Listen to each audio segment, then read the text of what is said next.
Good morning, viewers. Welcome to Mayfield West Bowling Club in Newcastle, New South Wales, Australia, home of the mighty Maywest Steelers, and we're bringing you round 4 and 5 of the 2025 Barry Salter 2-bowl triples.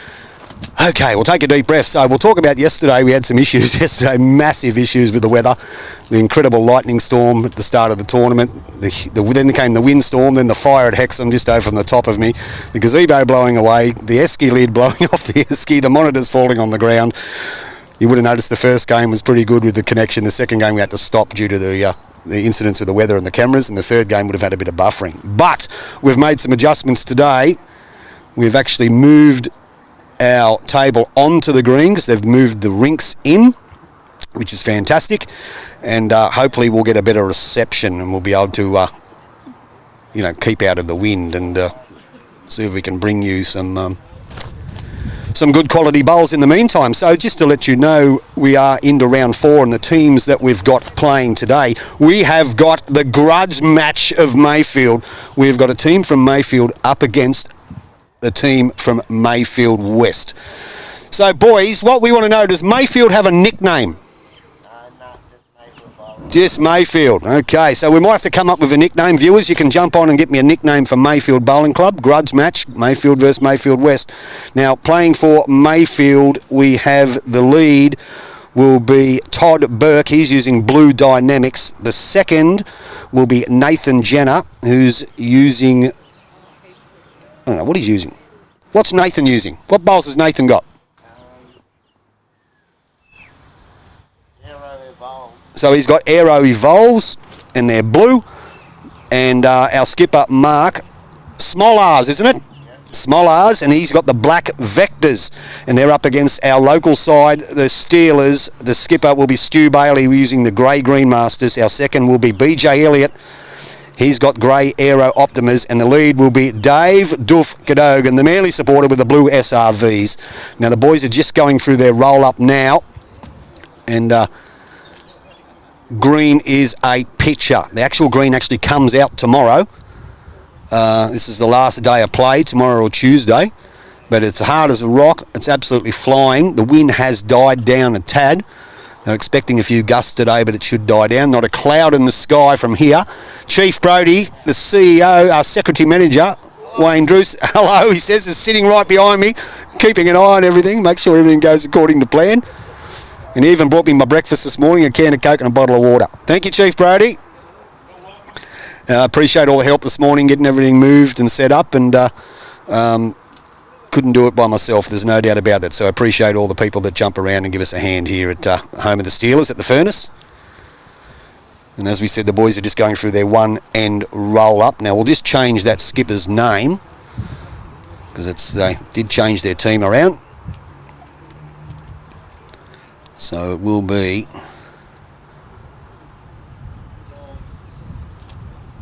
Smollars. I believe it's SMOLLARZ.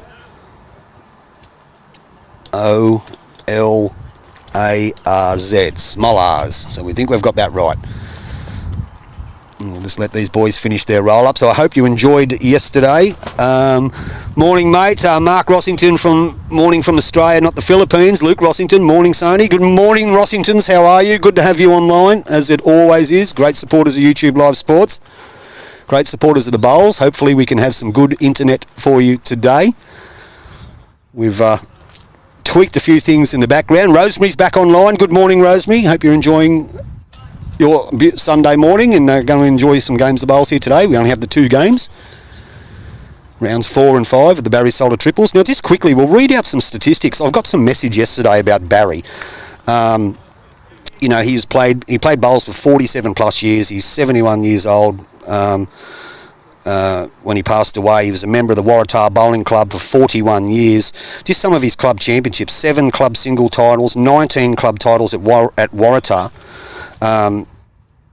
He had much prestige representing New South Wales country, New South Wales and Australia for many, many years. He was a qualified greenkeeper, 2 Australian fours titles, 2 state number 1 pennants, and the list goes on. So we'll read some of those out as we go. But an absolute legend of the game. It's a pleasure to be able to broadcast this game for you in the honour and in name of the late, great Barry Solder. Now, our game's just about to get underway, and Mayfield have won the toss. And Todd Burke will get us underway. We'll flick that camera over for you. And the green will be pretty pacey today. And his first one's probably just gone in the ditch.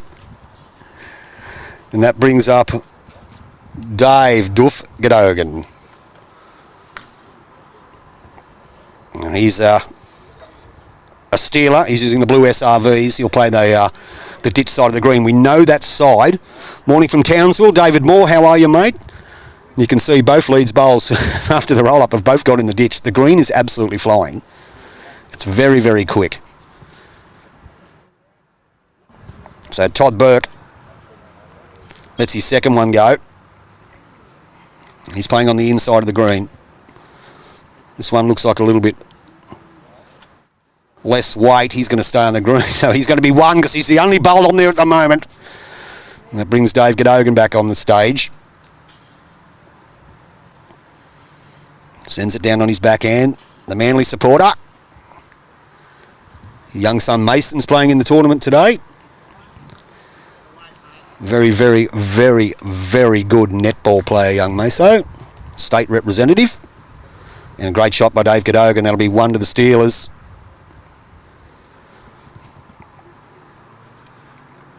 Brings up Nathan Jenner.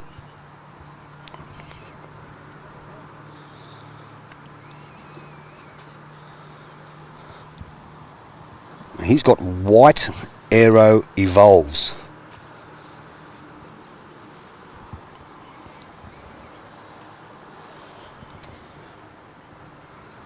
So that'll be BJ Elliott onto the mat. He's using the grey Aeros himself, BJ.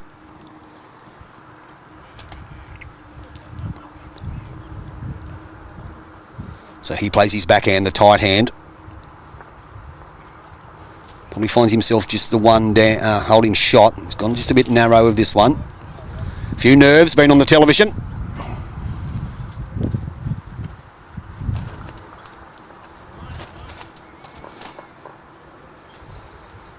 So Nathan with the white Evolves.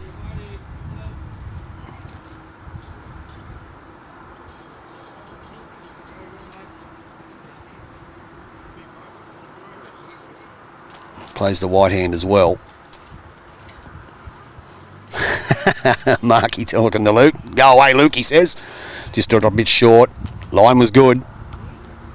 And BJ be looking to correct on his first one. They are holding one.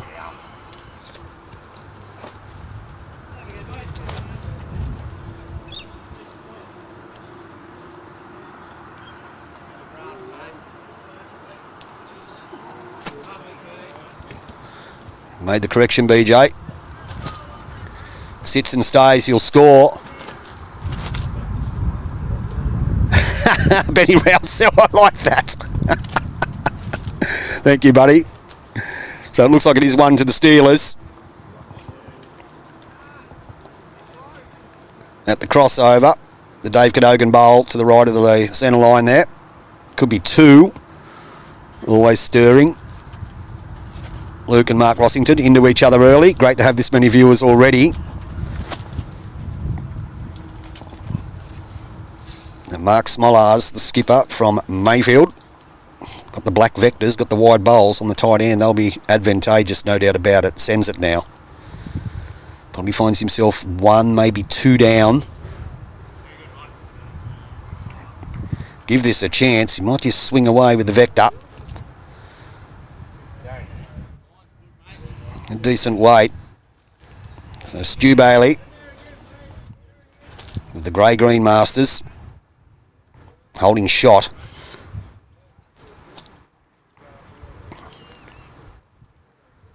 Going to get some late finish on this. If he sits inside that bowl of BJ's, he'll go close to counting. That's possibly two. Could be three down.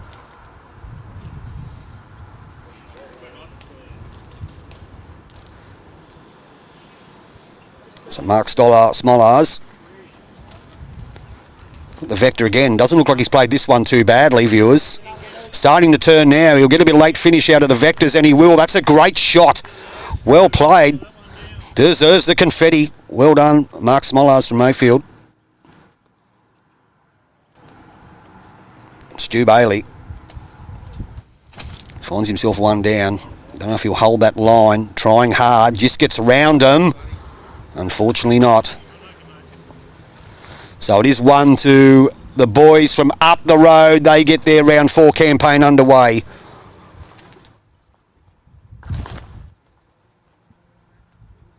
With 1.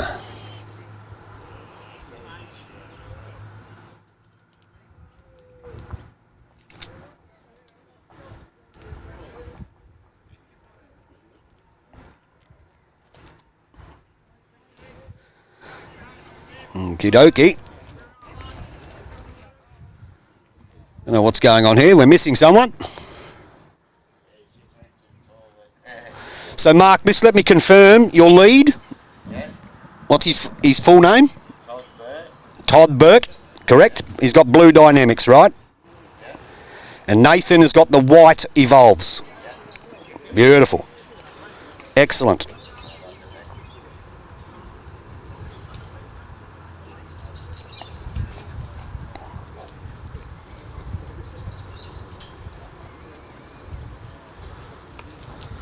Just had someone's just ducked off to the toilet just quickly. The frog, we'll get the frog back for you. I did try to do it yesterday, Rosemary. I'll get him back for you. I'll try and do it for you now. Let's see if we can get one for you.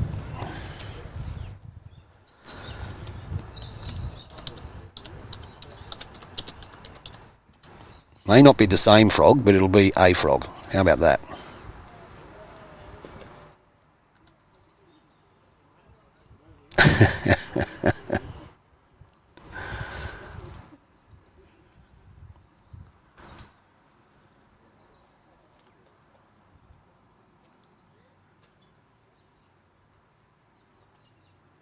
Okay, so we're working on that for you now, Mary.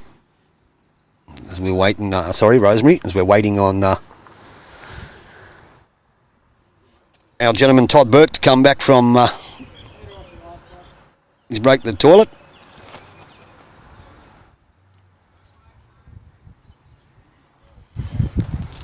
How's that for you, Rosemary? How's that?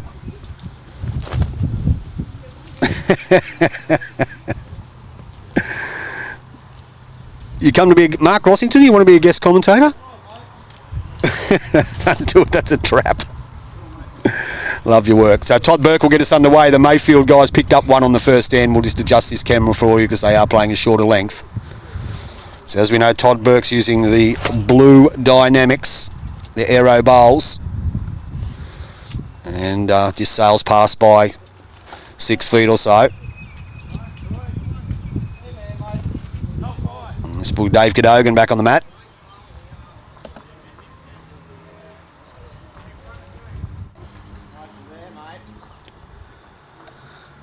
Not too bad from Duff.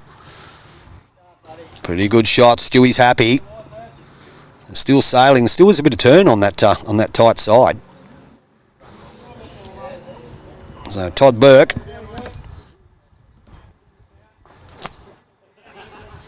That's his go. Bit more turn than there was yesterday morning. Still running. Probably not quite the shot. Probably needs another 6 feet. Dave Cadogan's looking to make the correction on his last. How did Happy go yesterday, Rosemary? They raised over $20,000. They walked to Bullaroo. I spoke to him last night. He said he was feeling it. He's a fit individual. Said he was feeling it. Goes to the gym, but obviously doesn't. We're not playing bowls and stuff as much. Doesn't walk as much, but yeah, did a great job and well done raising all that money for the MARTA and the oncology department. Brilliant stuff. If you've ever seen those guys walking around in those fluoro orange t-shirts yesterday, well, that's what they were doing in the Hapster. He played a part in a good shot here. Trailed the jack. Pretty good bowl. Well done. So it is 2. So BJ Elliott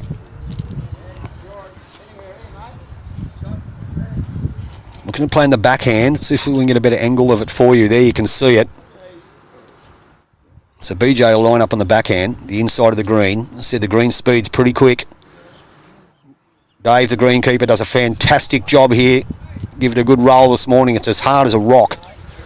And today's the last day of it being in use. Morning from Melbourne. Kitty, good morning to you.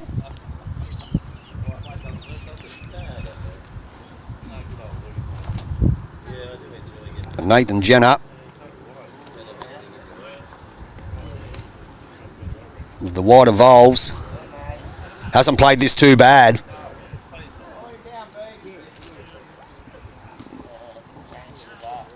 Not quite. Maybe in the count though. So BJ can make amends. Plenty of room to draw here.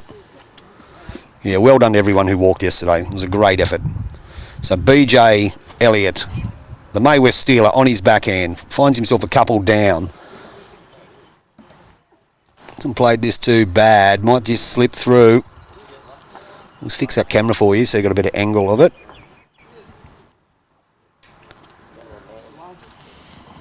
Just up and down. A shot here.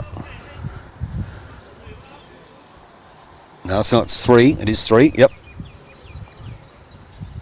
They did move the jack. It was a good shot that was played by Nathan Jenner.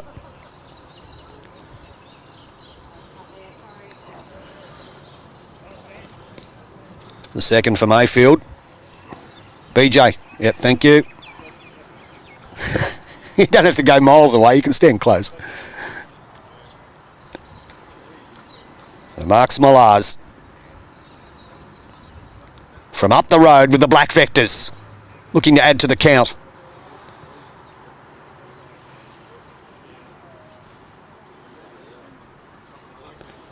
Benny Jeffrey played yesterday, mate. He played really, really well. Really well. Unfortunately, we couldn't cover all that game because of the weather issues and the wind and all that sort of stuff, but did play a great game. Benny played really good. Speaking to his skipper, he said probably the best he's ever seen him play. Stu Bailey, in the meantime, finds himself a few down, trying to get close. Yeah, over 30,000, Greggy Wright, I believe, which is a massive effort, and they were walking today from Bullaroo to Wangi. Mark Smolars on his backhand, looking to add to the tally here. He's heading home now. Maybe just a tad fast. Stu Bailey will have one to come. Gets a turn out of his last, beats it by 2 foot. He'll definitely score. Beautiful Sunday morning here at Mayfield West. Stu sends it now.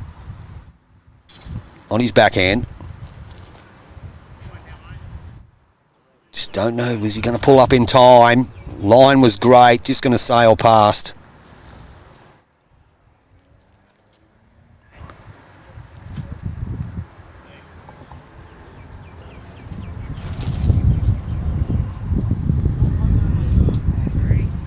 Three down. So the Mayfield boys with a big bowl that was played by Nathan Jenner take their score up to 4-0 after 2 ends on your Aussie Meets live scoreboard.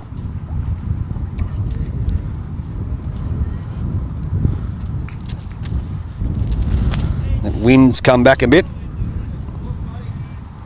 Hopefully we'll be fine.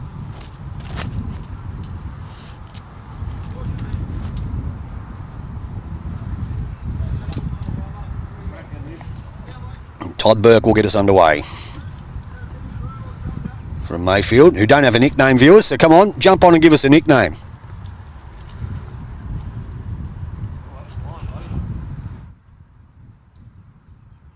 Okay, so Benny Jeffrey's got the bye. Actually, yeah, that is correct, because I was talking to Mark yesterday. He said he had the bye. Mark Bird is actually leading the event here at Mayfield West. The Barry sold 2 bowl triples. Team is on top. Our middle game yesterday, which unfortunately we couldn't cover completely due to those issues. He actually won the game on his last bowl against a very strong side, skippered by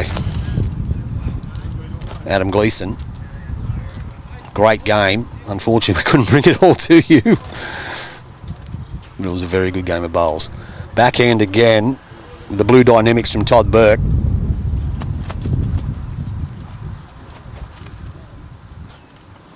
So if he cuts across there, you can see how fast the green is. There's a lot of turn even on that narrow side. So Dave Cadogan. Yeah, Benny Rousell. So I'm not the bowls coordinator here anymore. My commitments to YouTube Live Sports and Jack in the Ditch are just too many. And with my job, obviously. So, unfortunately, I couldn't commit to it. So, I had to step away from the role. Still try and help out where I can. But Jackie Jukes, she is the one looking after everything with her great committee and group of volunteers here at the Steelers. So Nathan Jenner with the Whitey Voles played a bomb on the last end. Hasn't played this one too badly either. Kisses the baby. Great shot by Nathan Jenner.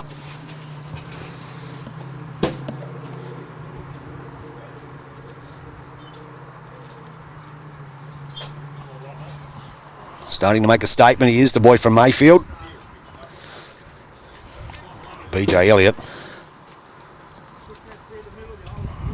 Lets it go on his backhand. No wind at Edgeworth. There was a bit of wind here, matey. We are on the top green too, so it's pretty exposed. And BJ hasn't played this too badly. Hasn't played this too badly at all. Just might be short of a gallop. He's only the one to the Mayfield boys.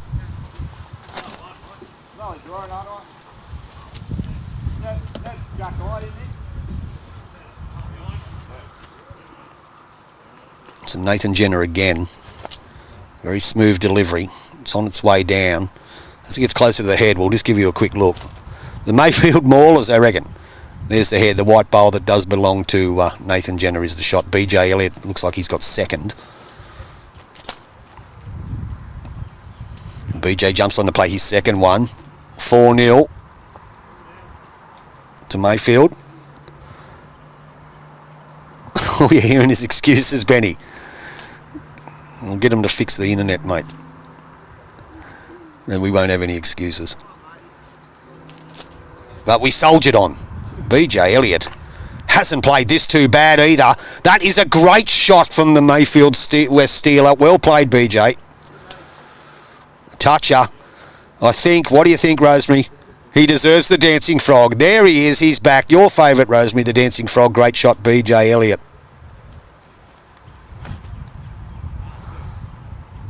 So we have the Mayfield Maulers. Come on, guys. We need some nicknames for this club. Let's see if we can find one for them. The Mayfield Misfits. I don't think we'll call them the Misfits. They look like a decent bunch of fellows.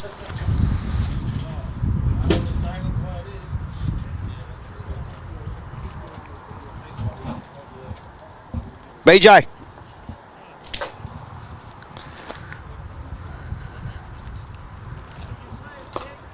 So Mark Smollars finds himself one down.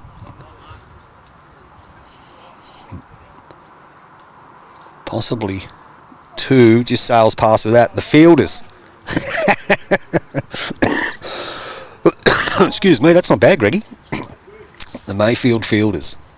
I like it. Yeah. Stewie Bailey in the meantime. Trying to add to the count.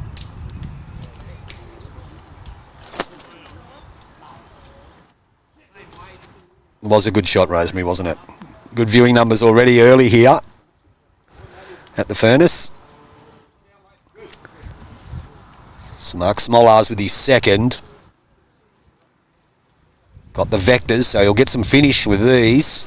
Starting to come now in the area. Looks okay. Hasn't played it too bad, just run past it. The Mankinis, you reckon? We're getting some good names. Stu Bailey on his backhand.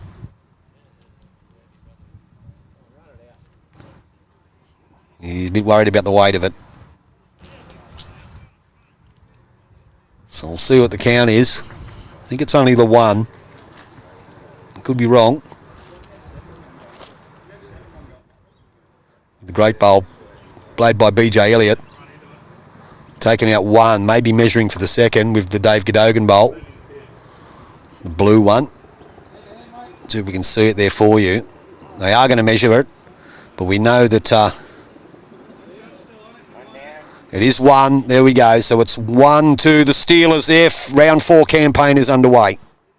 Great bowl by BJ Elliott.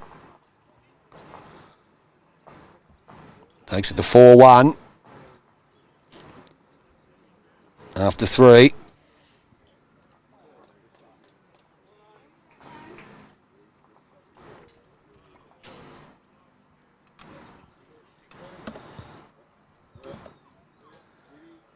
Get that camera adjusted for you. They moved the jack on earlier.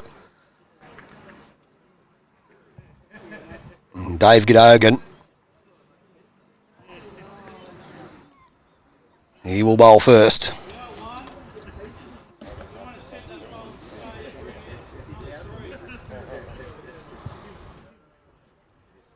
For the Steelers.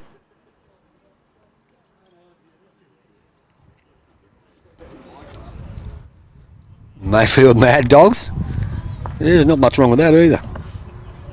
Mad Dogs. So Dave Cadogan. And Stewie. Go Davey boy. Nail it. So he comes down on his forehanders, Dave.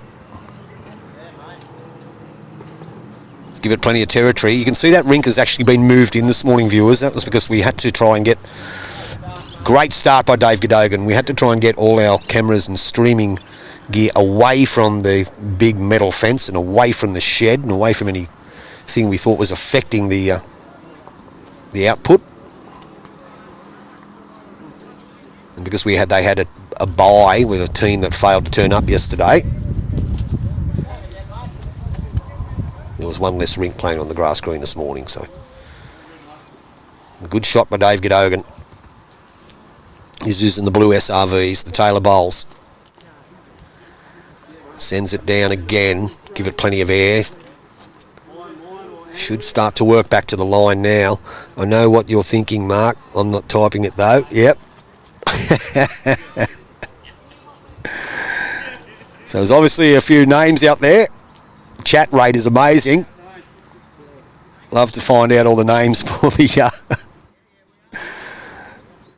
the Mayfield Bowling Club.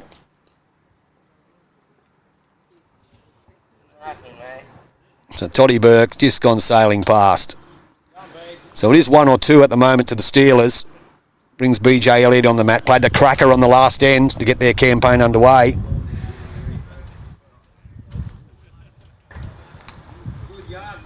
Lines himself up.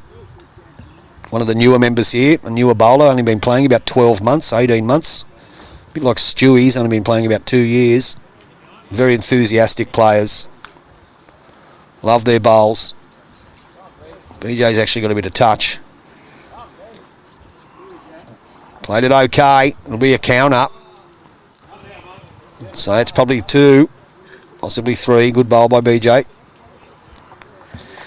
Kitty, got to say that YouTube Live Sports does top coverage. Your commentators are so enthusiastic, informative and engaging. Your camera work and angles are top notch. You make the game enjoyable to watch. Well, thank you so much, Kitty. Remember the guy who started all this with one telephone many years ago. And it's only getting bigger and better. And that's the happy bowler himself. He's probably kicking back, doing a bit of work in the background. Morning Hapster. So I think it might only just be the one now with the white bowl of Nathan Jenner. Might have been second shot. And that one's just travelled a bit far from BJ Elliott. And Nathan Jenner on his backhand. Possibly just the one down. The blue bowl from Dave Cadogan. Heading in the now. Will he get back to it? Not quite. Just a bit quick. So a bit of a look at that head for you, viewers. You can see that blue bowl of Dave Cadogan. Mayfield Marauders, the Forest Wombat. Come up with the Marauders. It's not a bad one. So keep them coming, viewers. So possibly just is the one to the Dave Cadogan bowl, just to the bottom left of your screen there, viewers. That'll be the shot, the lead for the Steelers. We won't say that one, Mark. We won't say that one. But we appreciate it. So on the forehand, Stu Bailey. Holding one. Beats the white bowl here of Nathan Jenner. He can certainly count or gets a turn out of the BJ Elliott bowl. Line was good. Not quite in the count, I don't think. Mark Smollars. The old black vectors. See if he can change it up. I'll tell you what, he's give this every chance. If he holds his line, gets a skunk off that. Unfortunately, the edge was too thick. Great effort, though, by the captain. Stu Bailey still looking to add another on his forehand. Normally is the tighter of the two hands, but the rinks are in a fair bit, so just wants a turn out of this. The Green Master Premiers, weight wasn't too bad to get a contact onto the BJ bowl. They are saying it is 3 down.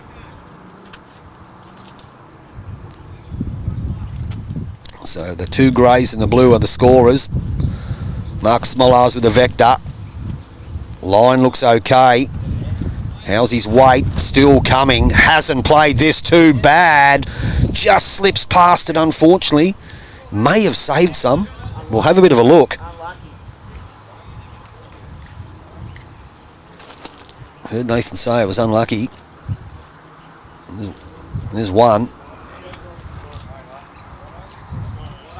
So it was just the one. So it was a great save by the captain. So 4-2 on 4 on your Aussie Meets live scoreboard here from the furnace.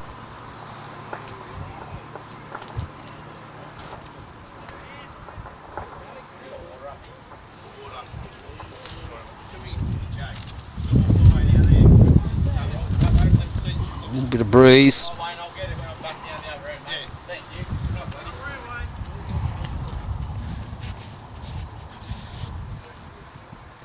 And so Dave Cadogan will kick it off again.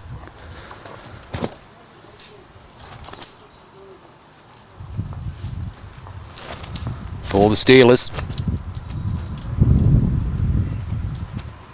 You can see that breeze blowing those cloths around and a few things there.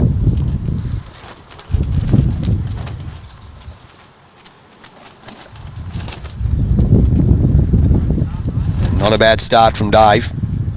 Pretty good bowl.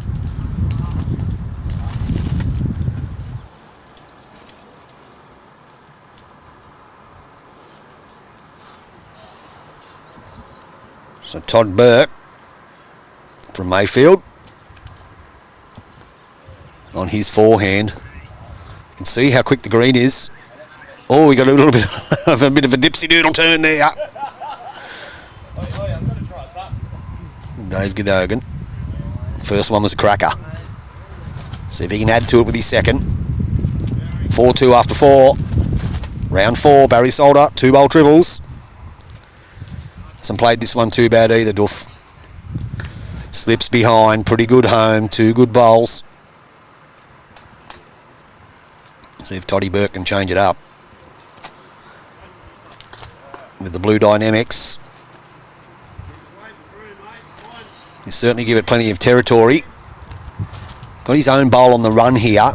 Gets a connection with it.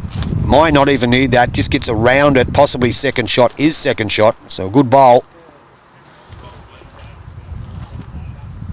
I'll bring BJ Elliott onto the mat. Looks like he's going to play his backhand, BJ. Bit of a darts player too. Few of the bowlers here play a bit of darts. BJ's just going to be a tad short. His line was great.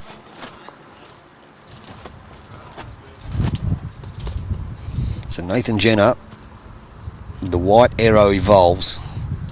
It's been pretty handy in the first 4 ends. It's his go down on the backhand too. It may be a little bit wide. They're starting to get back to it now. Got some turn on it. Not quite. Good effort though. Stewie's just going to have a look.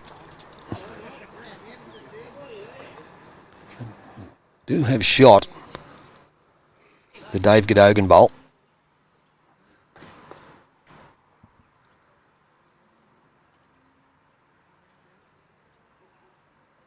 So BJ on his backhand.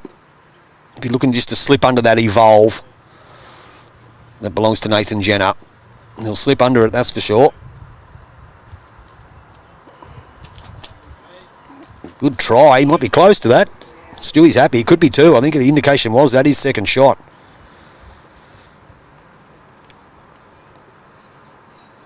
So Nathan Jenner doesn't need much on his first one. Played that pretty well.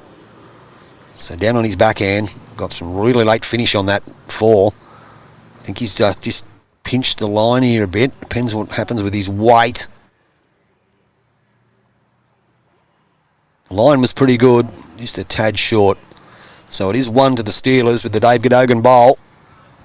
Possibly 2 with the last bowl from BJ Elliott. See if we can have a better look at it for you. Just move this camera around.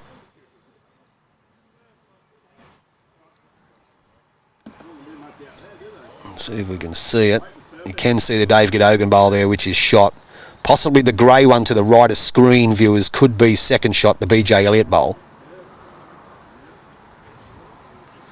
But in the meantime,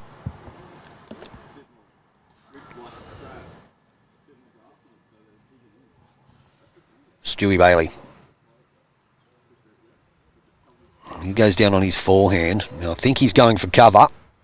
In case Mark Smolars decides to play an attacking shot. And stuck it out there, so no harm done.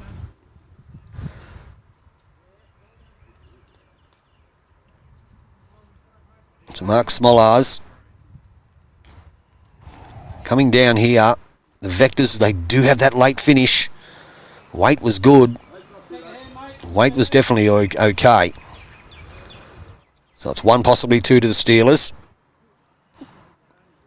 Stu Bailey on his backhand.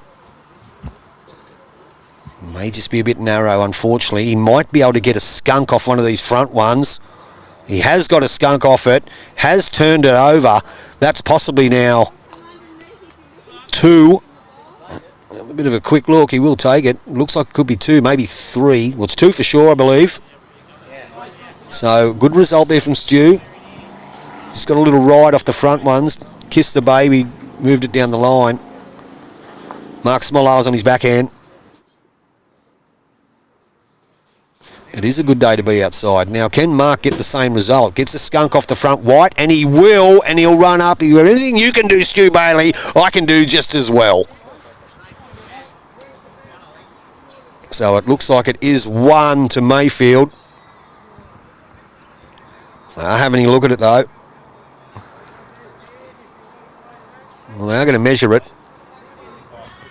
Looks like 1 for from here.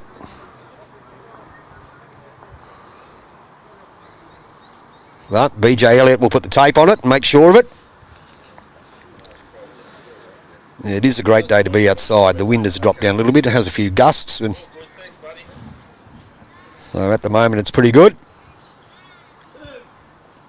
So BJ Elliott just having a bit of a look at that. See who actually has the shot. It did look like it was 1 to Mayfield. That was. So the Mark Smolars bowl has got the shot. 5-2 on 4. Both skippers played a little bit of a dipsy doodle shot there to score.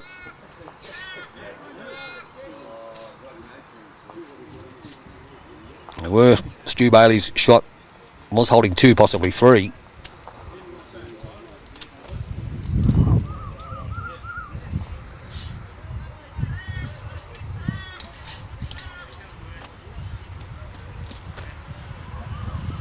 Todd Burke gets us underway.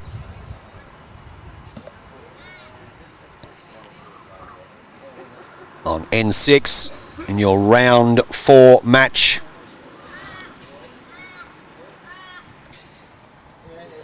They're waiting for the kitty to stop, and that is the Mayfield West trick. Anyone who plays here knows when it gets to that tee, it'll run forever.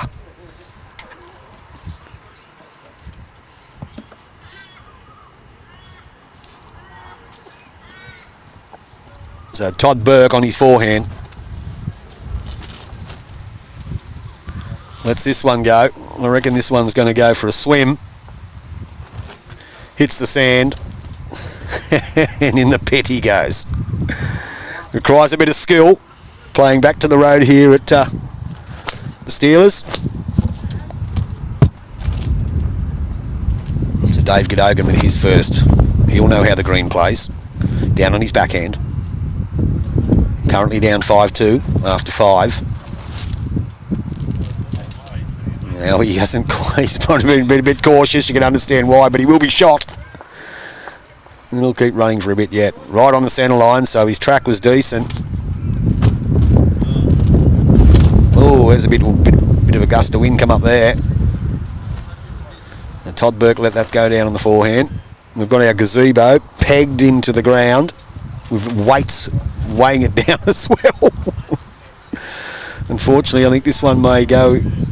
Oh, he might have just stayed on.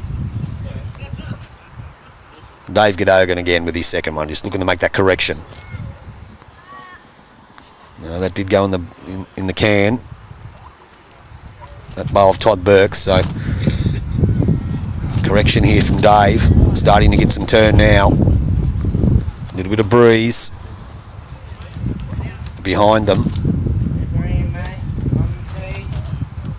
So as you heard Mark say to Nathan, Jack is on the tee. Make sure you give it some decent territory.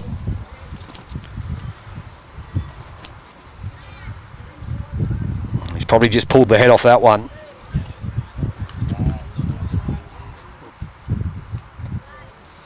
Weight doesn't look like it was too bad. He actually might get the shot out of that. Be close. Weight's pretty good. There it is there, viewers. 2 bowls of Todd Burke's have gone in the ditch. Slick green, tee to tee. Well, not quite tee to tee, but Jack is on the tee. So BJ Elliott on his backhand. Probably finds himself 1 down. Starting to arrive up to the target now. Just needs to settle. I think that he might go. He's still going. He's still going. He's still going. And he finishes right on the lip. I don't know if we can show you that. Can't see it there in the camera, but he finished right on the lip.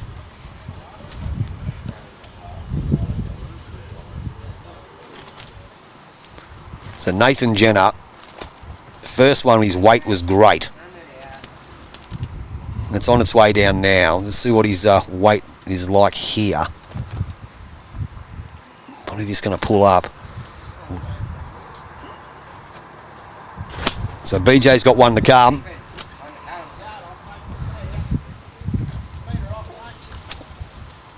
Just needs to drop that meter. Just quickly show you where he's bowled. It's right on the lip. You can't quite see it, but turning a mile on that hand. So down come BJ Elliott. Give that plenty of territory. He's starting to turn now. The Dave Cadogan bowl just needs a punch. Maybe the shot, not 100% sure. At the moment, looks like they've been dropped out of a helicopter, viewers. But she's pretty quick. And they're bowling to the ditch. So I'm just not too sure if I can drop that camera down and see. There we can. You can see there's the BJ Elliott bowl. Now, he just kept going and going and actually just finished right on the lip. And the 2 Todd Burke bowls went into the ditch. We'll get back to the viewing here. Mark Smolars with the black vectors. Forehand for Mark. They have a 5-2 lead. The team from up the road Probably going to be... Oh, you got a nice little cush off that. That's probably going to run in for shot. Very close to it.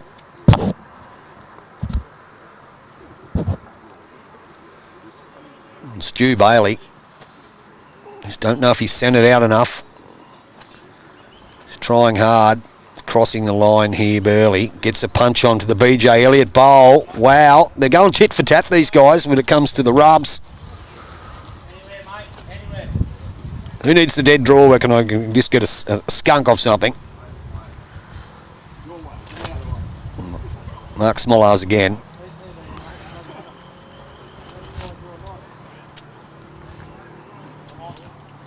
Boys.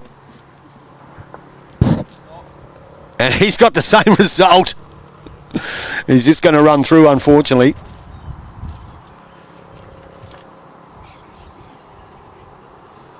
Sorry about that, guys. I just told him not to stand on the centre line. So, yeah, especially when it's down near the ditch, it's hard to see. Well, obviously you can't see anything. So it's up and down. Maybe 2. BJ's indicated to Stewie.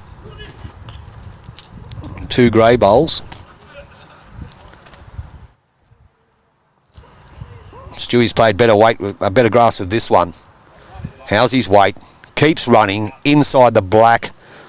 He will. That's a good shot. Well played. We'll see what the outcome here is. They're doing a bit of milling around. So there's 1. Measures coming out from BJ Elliott. Just quickly, while they're having a bit of a measure, we'll have a bit of a look at some of these more stats from Barry Salter. Just quickly, he's a qualified greenkeeper, 2 Australian Fours titles, won 40 singles titles, being State Masters and Open, State Open Fours, State Pairs, 3 International Pairs winners. He was the first senior coach of Bowls New South Wales. He was the State Coaching Examiner, Chairman of Coaching the NDBA, the former NDBA. Played over several hundred games representing Zone 2. 200 tests. Life member of Zone 2. It was just a Australian Government Sports Achievement Award, Australian Sports Medal Certificate, New South Wales Wheelchair Bowls Coach, member of the Newcastle Sporting Hall of Fame. The list goes on. 3 times nominated in the top 10 Sports Person of the Year in Newcastle. Fair stats there, viewers. Fair stats from the great Barry Salter. Still having a look here. I'm not quite 100% sure who's got the shot.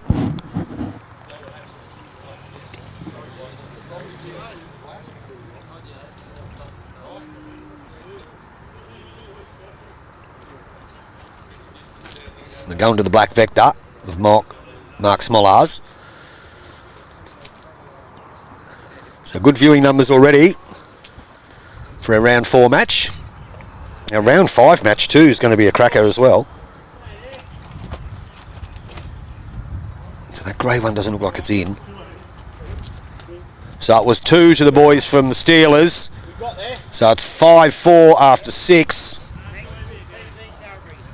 Pick up a 2 with some good bowls by their skipper and by their second.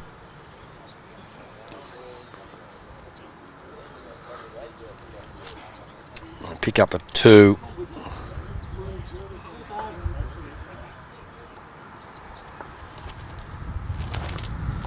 As Dave Gedogan gets us underway. Sending the jack.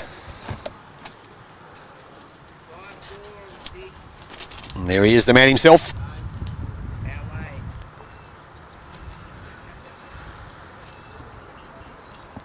The Mayfield Mongrels. That's not a bad one, Benny. The Mayfield Mongrels. So 5-4 on your Aussie Meets scoreboard. After 6, Dave Gedogan will get us underway for the Steelers.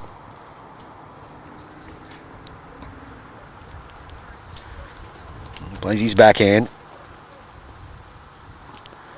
Haven't gone full length this time, boys. Just going to sail past a bit is Dave.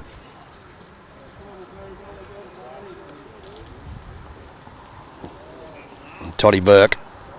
He'll go the wide side. Well, they're both pretty wide, but that is the wider of the two, the inside of the green. Not too bad here. That's a great starter by Todd Burke. What a great start. That deserves him, Rosemary. That deserves him. Boom shakalaka. Well played, Toddy Burke.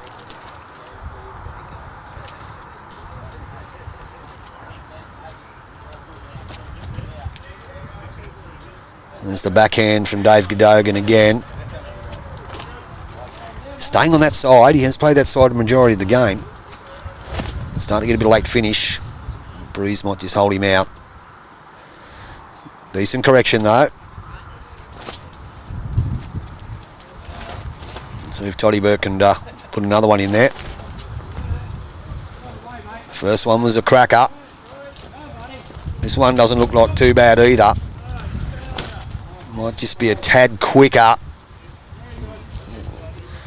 Ends up in a decent home though.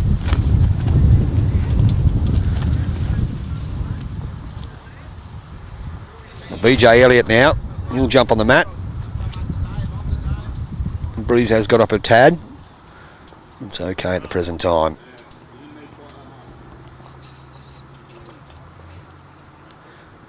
It's BJ using the grey arrows. Sends it down on his forehand. One down at the moment. He's in the area. Hasn't played this too bad. Great shot. That will be second. That's a good bowl. Well played. Got a bit of ability, BJ. So as I said, he's only a newer bowler and puts a lot of time into it. And always here in the galas, always putting his name down in championships and the rookies events. And loves his bowls. Certainly got a bit of ability. So Nathan Jenner just hasn't found the weight with that one. Probably one of the worst ones he's put down so far. He's been playing pretty well. There's BJ again.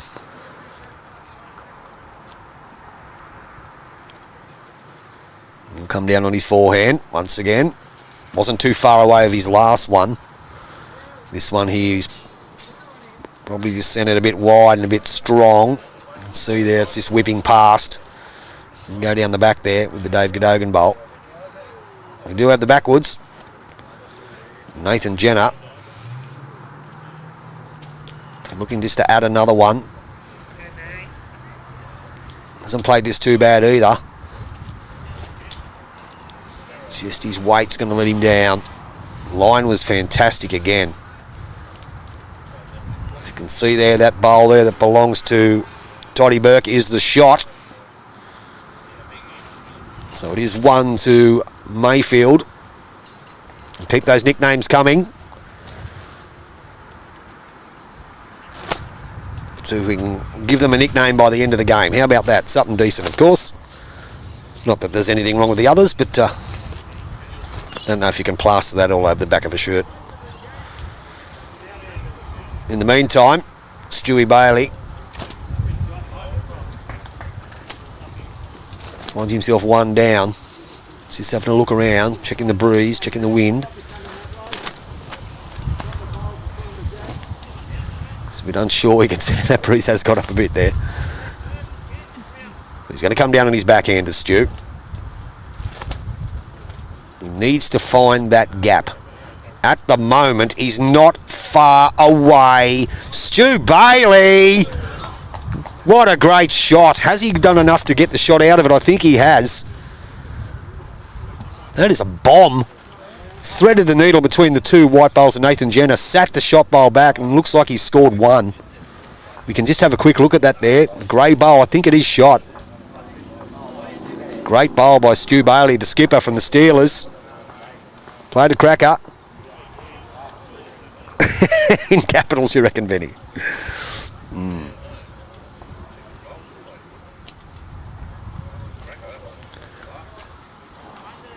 Mark Smollars. That's his go. On his forehand. Trying to play something similar with the vector. That's going to take off now. It certainly is. Probably needed to be a bit more forceful with that one. Playing attacking shot. When it gets a bit breezy, it's very hard to draw. Sometimes you've got to open up your shoulder blades and play through things and change things up, especially in windy conditions. So Stu Bailey has changed hands over to the forehand. See what his grass line's like. It's okay to there.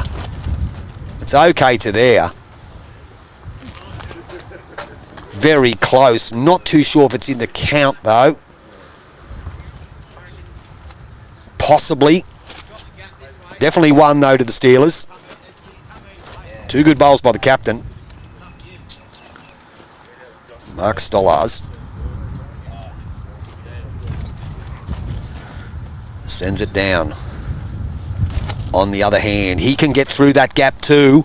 Will he get enough late finish? Unfortunately not. A for effort though from Mark Stollars. So it looks like it could be a couple here. The boys are going to come have a look. It is two. So they jump in front now. The Steelers, they lead 6-5 after 7 on your Aussie Meets scoreboard. Some great bowls by the skipper.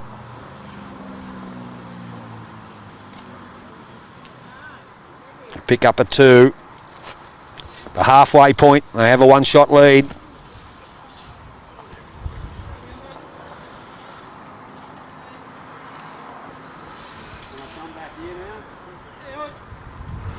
Dave Cadogan once again will get us underway.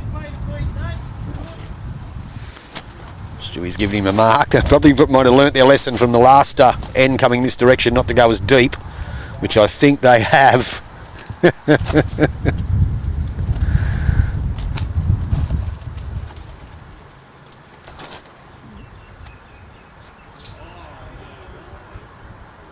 Probably won't go as far.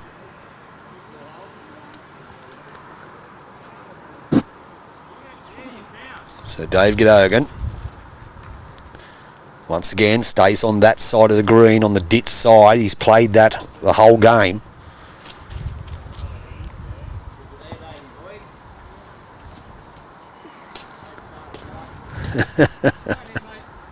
That all that happened in the last end, Betty, coming this direction. There's a few of them that sailed. It's a pretty good start by Dave Cadogan. Won't be too disappointed with that one. So Toddy Burke follows on that side of the green also. See what his weight's like. Probably just going to take off. He has some decent pace to the green, as we said. You can see some characters in the background there. Tony Atchison sitting on the seat. Anthony Ellerkamp standing on the green to our righter screen. Forehand. Dave Cadogan. Run it out. That's what you heard Stewie say. Run it out, and he will. And that's a pretty good bowl by the Mayfield West Steeler.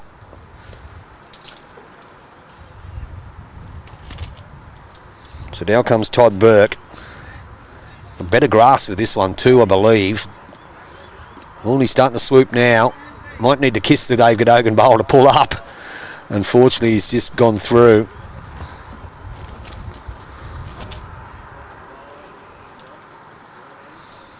So it could be played on either hand here.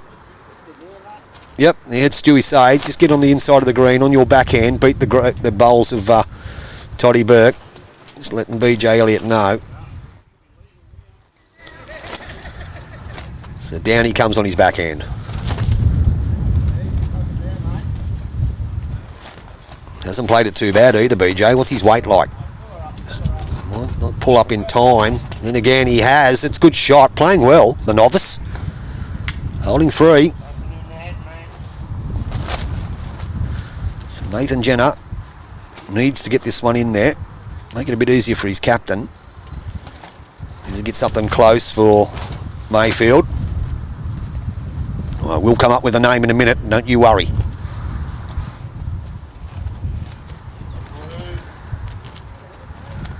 And just wanted to be inside that.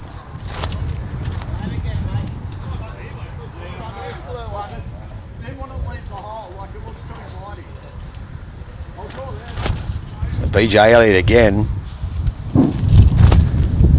That wind just got up there.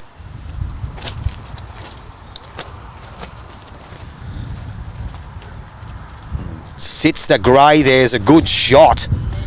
Might have been a bit heavy, but it isn't bad.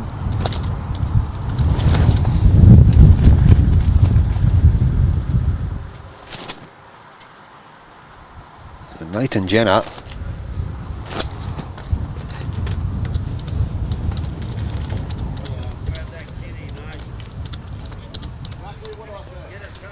He sits inside that.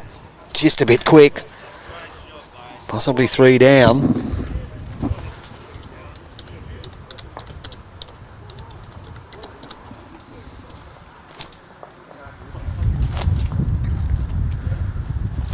Okay, so just a bit of a Google research. We'll try and find a name for them. The Mustangs, the Mountain Lions, the Mad Dashers. That's not bad. The Marathon Kings, the Mean Machines, the Meter Eaters, the Magma Runners. There's some goods, there's just a couple. The Mustangs, I like that. That's not bad. Anyway, back to the game, Stu Bailey. Having a bit of a chat with BJ. Bit of a conference going on here. I've never seen the skip and the second have a discussion at the platform.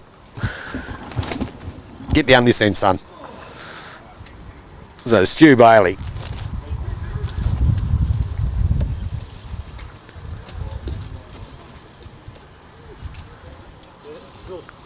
Yep. So, Stu Bailey on his backhand. Let's go now. Are holding 3, possibly 4 the Steelers.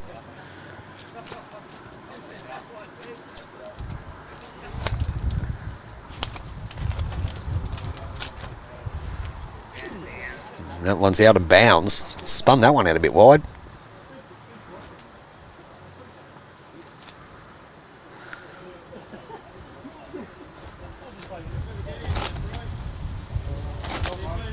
So down comes Mark Smollars.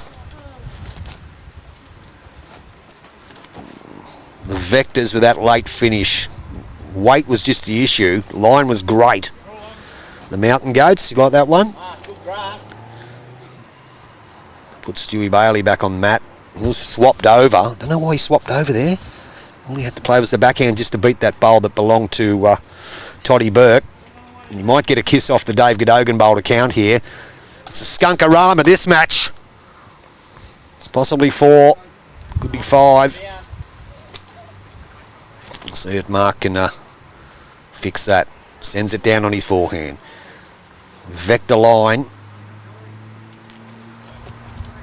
Now if he holds here, he might get a kiss of the baby. Down the line he has. And the jack keeps running. So it's up and down for shot now. How about that? It is. What a great retrieve there from the skipper from Mayfield. Probably 5 down.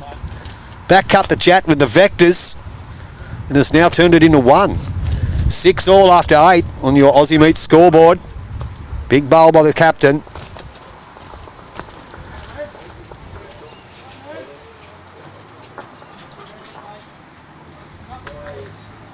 Good shot, that one.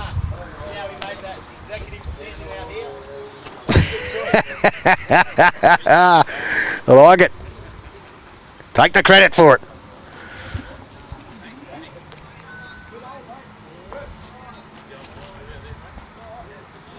So Todd Burke will get us underway. There's some more names here. The Machines, the Macs, the Mackerels, the Mad Ants, Mad Dogs, Mad Hatters, the Mayfield Madness, the Mayfield Magic, Mayfield Magpies. We've already got a Magpies. The Mayfield Maniacs is one too. The Majestics, the Main Streeters. That's not bad. They're not on the main street though. So Dave Cadogan, good starter there too by Todd Burke.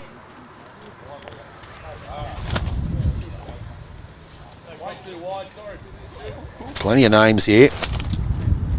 He just spun that one to Dave. That's the first bowl that Dave Cadogan's actually played on the inside of the green. You can see it's a big adjustment. Mayfield Majors, the Mayfield Mammoths, the Maple Leaves. I don't know about that. The Mariners. He slips under that one, Todd Burke. He'll go in to count. That'll be 2. The Marlins, the Maroons. Well, they're not Maroons.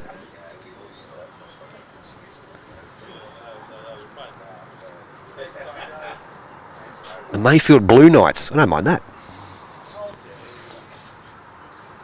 Tried to make that adjustment, Dave Cadogan. His weight was okay, but it will be second shot.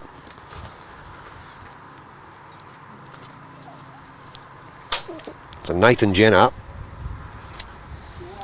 He'll jump on the mat. 6 all after 8 on your Aussie Meets live scoreboard here from the furnace.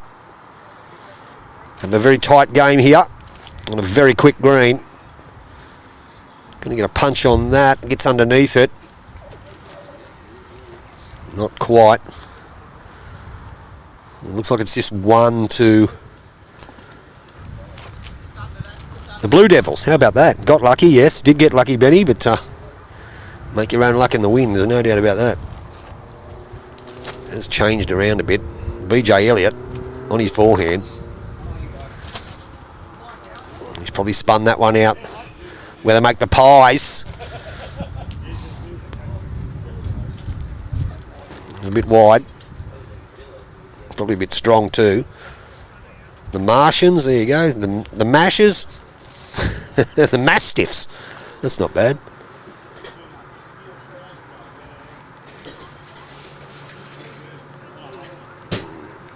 So Nathan Jenner gets a kiss off that, gets a punch off his own, sits on, oh dear, but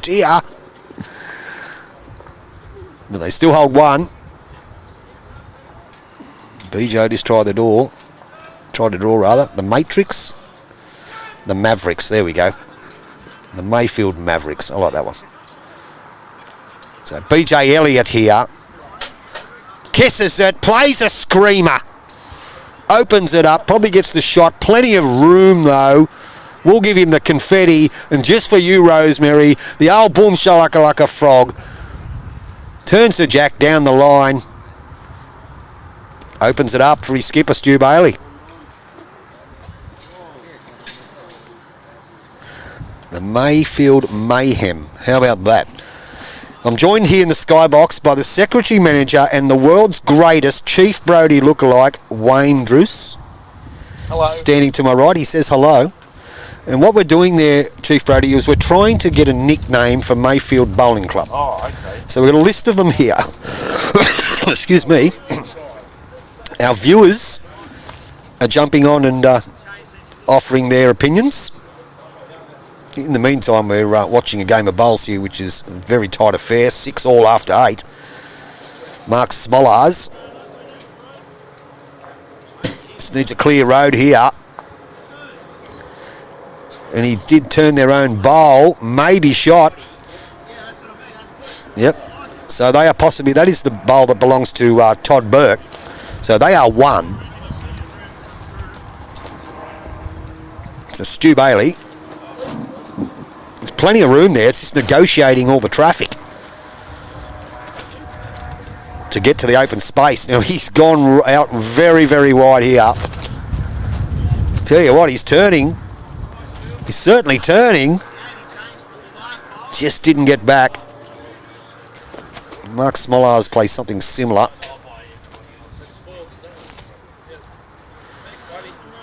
So down on his forehand again with the vectors. That's his own one in the running here. Gets a smudge off it. Will he run through? Probably not. Looks like they still are 1 though. The Mavericks, as we'll call them. So Stu Bailey, better line with this one. Certainly better line with this one. Will he get inside that bowl? Will he get inside that bowl? Will he what? Stewie Bailey, boom shakalaka, played a great shot to score 1. Very well played by the skipper from the Steelers. That is a great bowl. 7-6 after 9.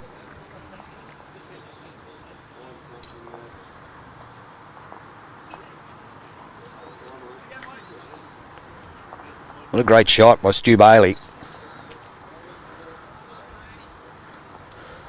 Played a ripper.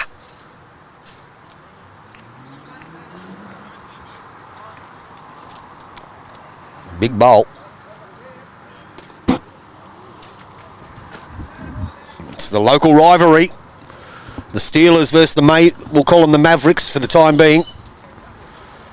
Steelers v Mavericks. Rink 13, round 4. Barry Salter, 2-bowl triples.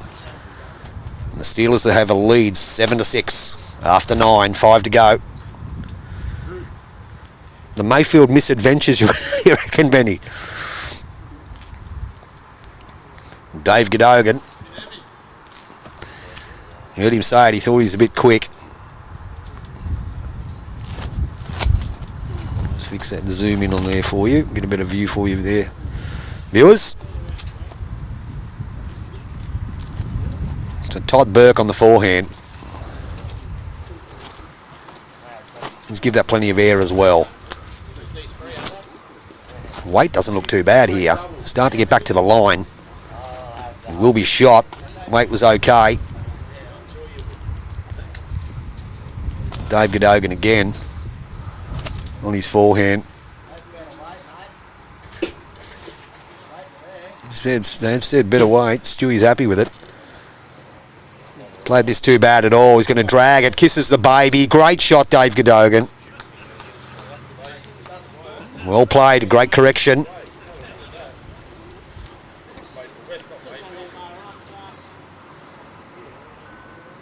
The medal jackets. Okay, I don't know about that one. So Todd Burke starting to swing now. Weight was okay. Jack was still on the line. He would have been pretty good. So it is Jack High. The Mayfield Mavericks. We like it. That's what some of the viewers are saying. The Mayfield Mavericks.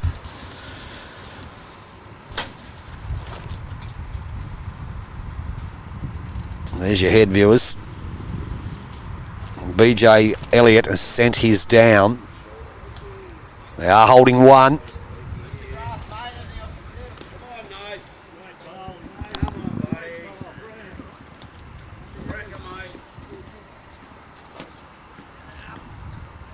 So we're just waiting for our old mate Nathan Jenner. He's back now. He's one down. We'll see what he can do. Down on his forehand is Nathan Jenner. Probably just going to be a bit swift here. He is. See, that one's going to travel a fair way. It's almost gone. He's going to get that run into the drink, I think. Yeah, he's gone.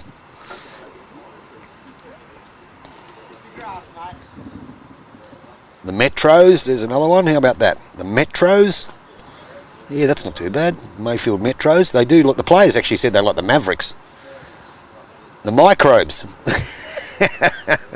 Forehand BJ Elliott. Holding one with the Dave Godogan bowl. This one looks a bit hot. Doesn't want to spring it. Ooh. Goes sailing past two. Will BJ go in the can? He's gone out of bounds though. So Nathan Jenner again.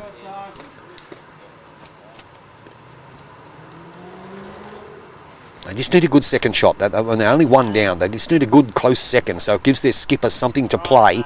He may have done this for him. He may have done this for him. Doesn't need the second. I'll just draw the shot. Thanks for coming. What a bowl. Great bowl, Nathan Jenner.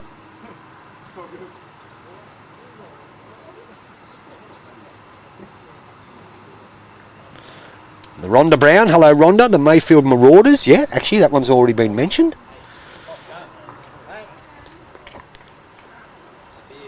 Yeah, there's some good ones. There's a lot of ones that are mighty, because it starts with M. So the missionaries. Now I don't know about that one. Give that one.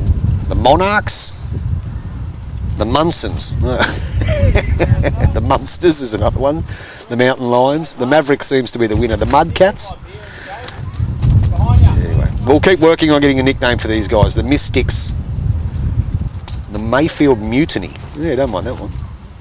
That's a Major League Soccer team in. Thank you, BJ.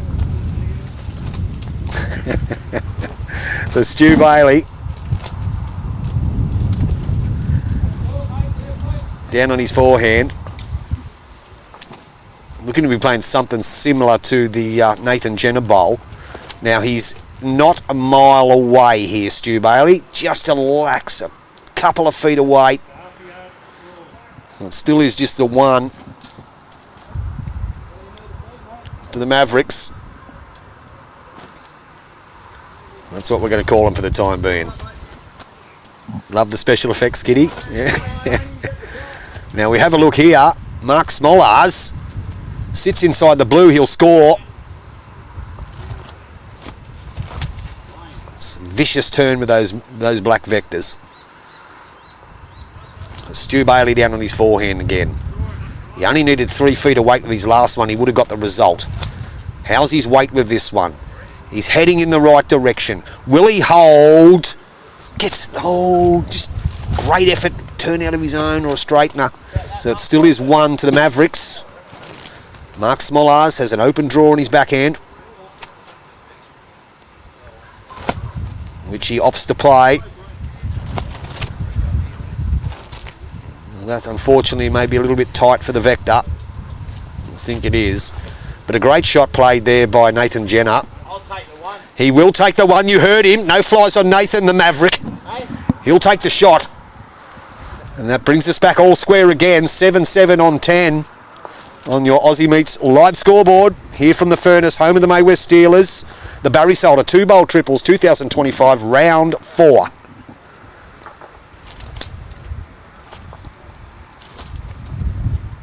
And it is 7 apiece. After 10.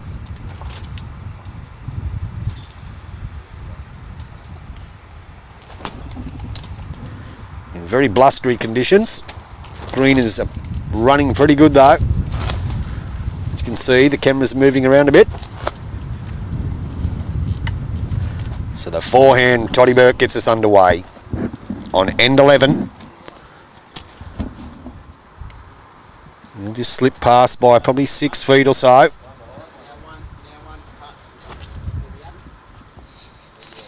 Wait for Dave Godogan now.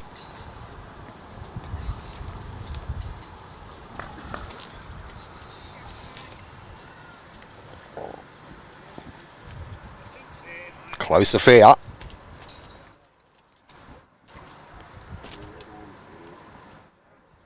He'll back on it, that hand that he's been actually playing pretty well on that backhand. Lets it go now. Line looks okay. Weight doesn't look too bad either, just quietly. Looks like a good shot here from Dave Godogan, and it is. Back on that hand that he's played pretty well, and that's the result. Great shot, Dave Godogan.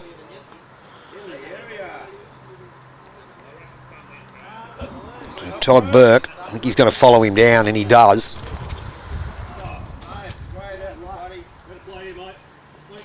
Looks like he's maybe just a tad quick. Actually, I could be wrong. He mightn't be that quick at all. He might have drawn it. I think he has. We'll get an indication. Can't see. We'll see if we can have a bit of a look. It's up and down for shot. 2 good bowls by the leads. Dave Godogan again. Line similar. Starting to drift now. Does he get to the last bowl? Trying very hard. Gets a turn. Oh, wow. He almost stood him up to make sure of it. Up and down for shot. Great bowls by these boys. Toddy Burke, Dave Godogan, great leading.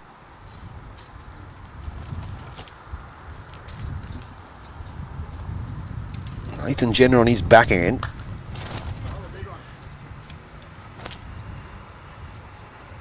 Just give it plenty of air too. They will get back.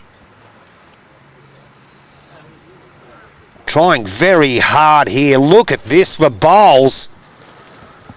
Not bad. We can throw a tea towel over that group.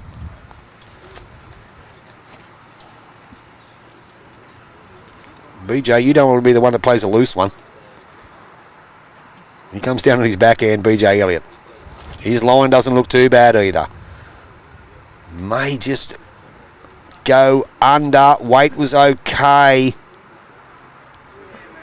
Good try from BJ.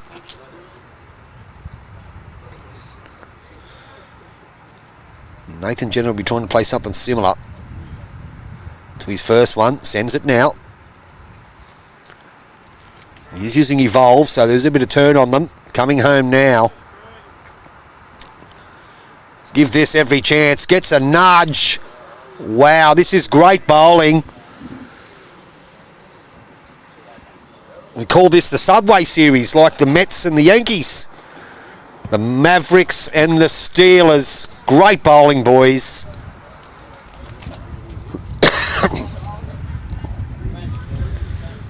We call it the Subway Series. We'll have to think of a name for it. This grudge match.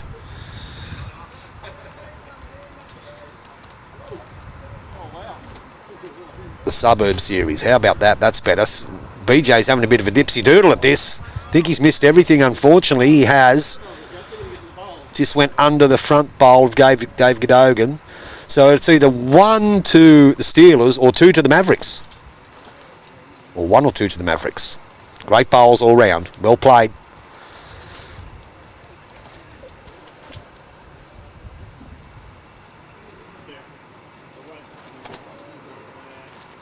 They are having a look. Stewie's having a bit of a look at it. Him and BJ having a bit of a talk, doing their maths. Want to figure out who's going to do what, who's going to play what shot.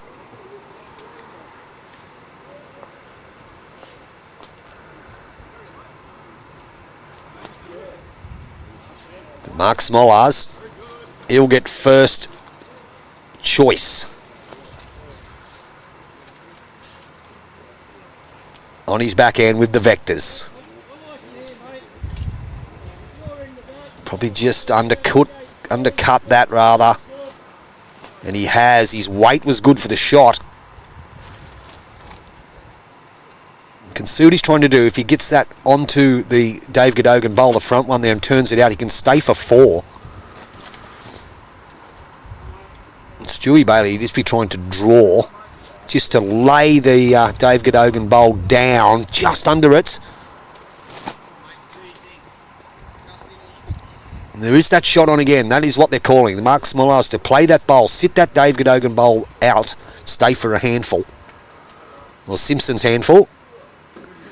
He's give this plenty of territory.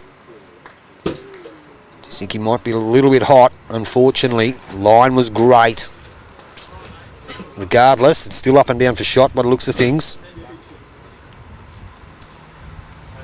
Stewie Bailey. Could be 1 up, he could be 2 down. See if he can do something with this one.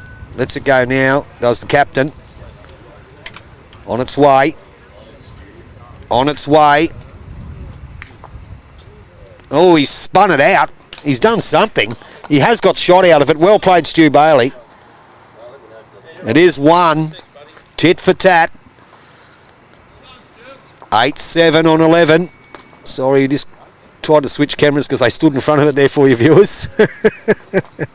But you did see the end result. So it goes to 8-7 after 11, 3 to go. On a very entertaining match. Here on your Aussie Meat scoreboard. Major sponsor of the Barry Solder 2-bowl triples.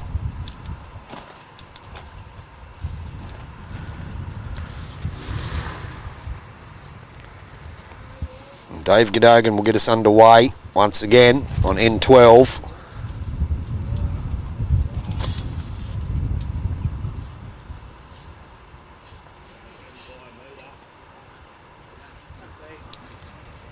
Lets it go. on his forehand. Pretty good start up. Yeah, not too unhappy with that one. Might have gone past, but as we know, going back to the road, it is very quick.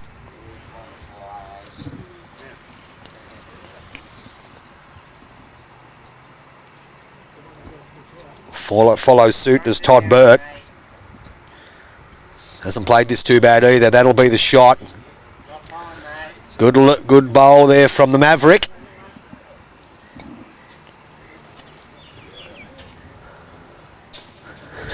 The meerkats. No, I don't know if we'll go that. The muskrats. Yeah, no, we'll give that a miss. He's not happy with that one, Dave. His weight wasn't too bad, but just undercooked it on his line. Toddy Burke with his second one. Yeah, you heard Mark say, good grass again. Weight doesn't look too bad either. Starting to reach now. Will he finish it off? He certainly will. That will be the shot, I think. Oh, I could be wrong. It'll be second shot. Well, it looks deceiving on screen, viewers, but the one that's to the right that belongs to Todd Burke is probably the shot. In the meantime, BJ Elliott, he'll be trying to draw one here. 8, 7 and 11.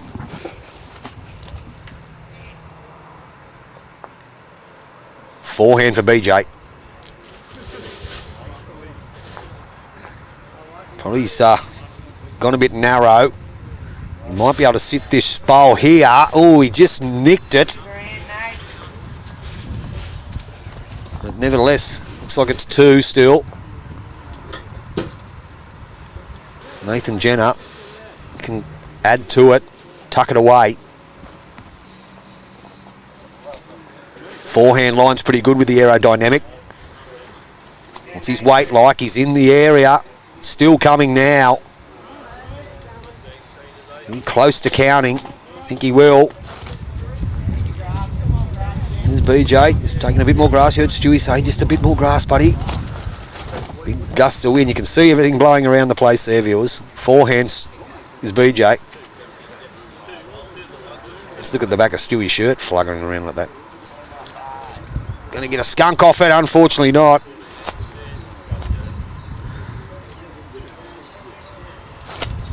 So here's a chance to add to the count for the Mavericks with Nathan Jenner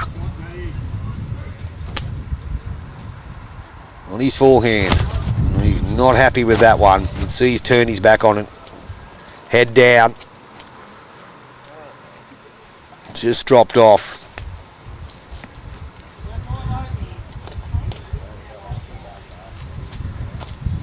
Very trying conditions too in this breeze here.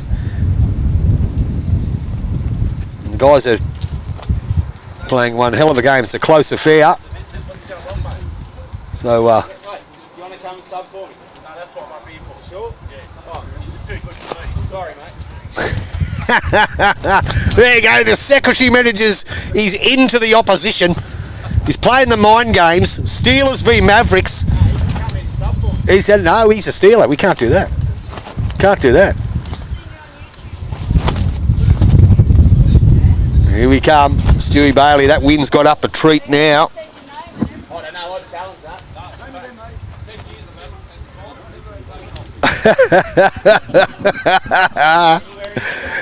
Oh, it's fun and games here in the local grudge match. The suburb series, we're going to call it. Backhand. Mark Smollars. Only holding a few. He is a bit wide even with the vector. He's probably just a bit quick. Stu Bailey, plenty of room here. Played some crackers. Have it all of the guys. Played some bombs. Maybe we're not when they needed to. Or they were not trying to, but anyway. Very trying conditions. They have played some good bowls. And in the meantime, Stu Bailey, has he got the finish on this? Not quite.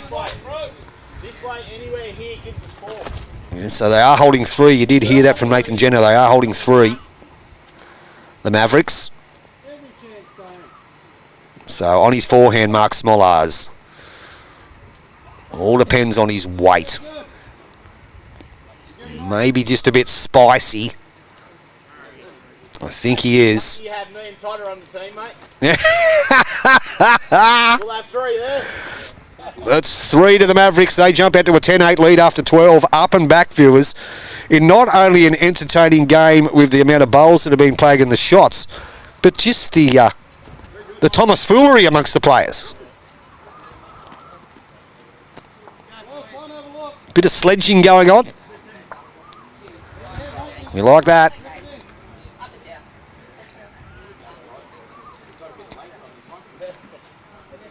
So they pick up a 3 to the Mavericks. And they'll jump out to a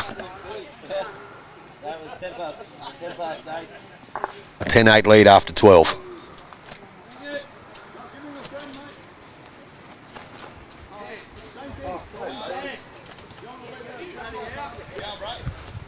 And Toddy Burke with his first one.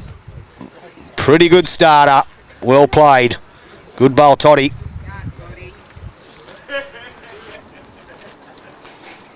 Really good start. Dave Cadogan. Play his backhand. He holds his line. That breeze has sort of just changed around a bit. Didn't quite hold his line.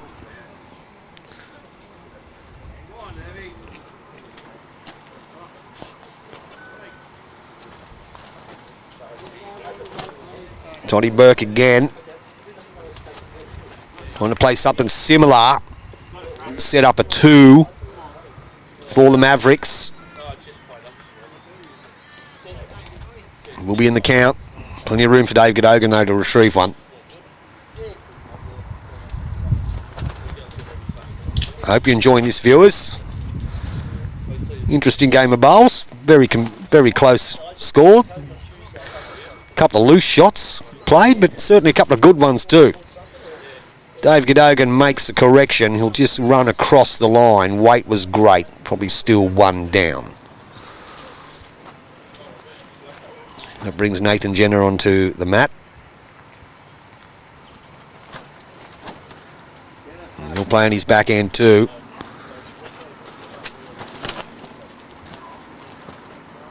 It's going to be a bit hot here. Tad quick with that one, Nathan. He's probably going to go for a swim, and he will. Picked up by Mark Stollars with his hat. It's all happening on ring 13. BJ Elliott in the meantime.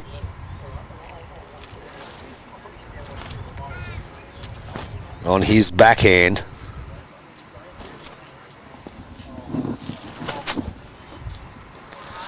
There, Greggy Wright, if you're watching, can you hear that familiar voice sitting right behind me? He's not playing today, but you can still hear him. Great shot, BJ Elliott. Pulls one back for the Steelers. Gets the accolade from his opposition in Nathan Jenner. Very friendly here in the Suburb Series. So Nathan certainly made the correction with his weight, but he's sort of struggled with his line with that one. You heard him say it. He's going to go out of bounds on the other side. Now BJ, see if he can add to this. Backhand, BJ Elliott. Lets it go. Played a howler with his first. Will he get enough drift back? Not quite sure. I don't think he will. But has the shot with his first bowl. They do trail by 2, the Steelers.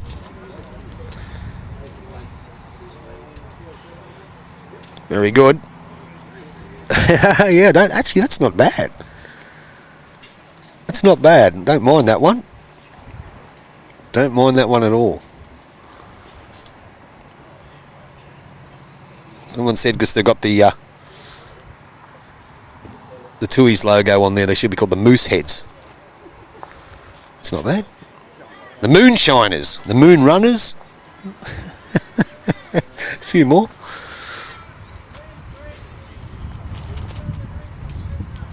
There's our head, the BJ. Elliot Bowley's the shot. Mark Smollars, the captain of the Mavericks, hold a 2-shot lead. Trying to make a shot with the vector here. It's gone close. Probably just duck under. Weight was sensational. We do have 2 seconds by the looks of things. Well, 1 for sure with the last bowl. Stu Bailey sends his down. All giving it plenty of width out here. Starting to come home now is the Green Master. Hasn't played this too bad, the captain. That'll be 2. It is. There's the indication. There's 2 to the Steelers. Mark Smollars.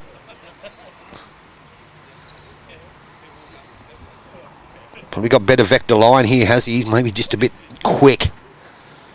So Stewie Bailey has 1 to play, and he's a chance to put the Steelers in front with 1 in to go. Comes down on his backhand. Bit of breeze. You can see the skybox there in the top of the screen there, viewers. Even Stewie talking to it. Gets inside the vector, he'll go close. I think so. Have a bit of a look. Got 1 in to go in our featured match here. So it was 3, so they do hit the lead, the Steelers. 1 in to go. They jump out to an 11-10 lead. And we're on our way home with 1 in left. 11-10 on your Aussie Meat scoreboard. What a game.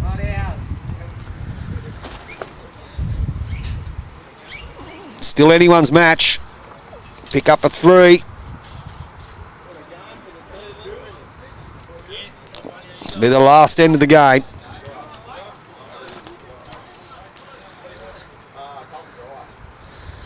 Dave Cadogan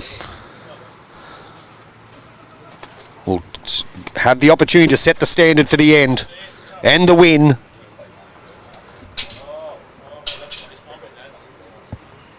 And I'm pretty sure Toddy Burke, Nathan Jenner, Mark Smollars will have something to say about that just quietly.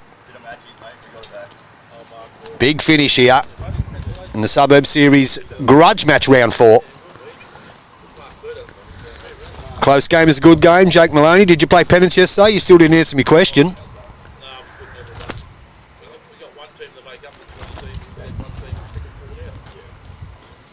Luke Rossington, it has been, yeah. Look, it's not easy to play. The green is flying, and it's extremely windy. As you can see, things blowing around, the numbers on the scoreboards, and obviously these guys are not, 1-grade bowlers, or they play at clubs that are, our highest grade here at the Steelers is 3s, as you know. And I think it's the highest grade they have at Mayfield is 6s. And there's 2 learners in the Mayfield side, and the most experienced player of all is the lead. So yeah, fair effort. It's been a decent game, as I said, in trying conditions on a very slick surface. Forehand, Dave Cadogan. Last bowl of the match for Dave. Unfortunately, when your skipper needed you, need to nail it then.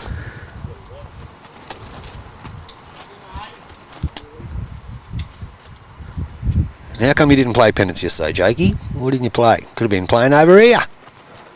Forehand. Toddy Burke. They trail by 1, the Mavericks. Played this okay, Todd Burke. Big finish.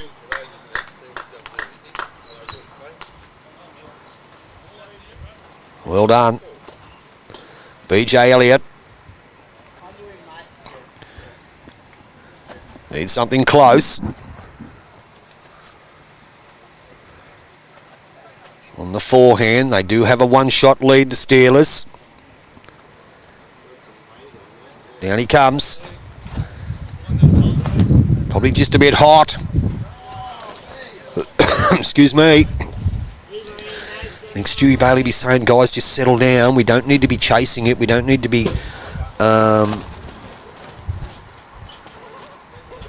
worrying about sitting out their shot bowl. Let's just draw close. You could have, if you played, yeah, Jakey, family first, and it's always family first, so I hope everything's all right with the family.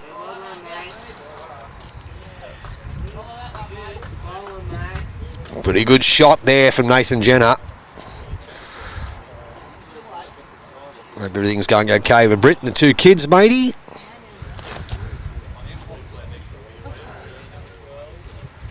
So BJ Elliott.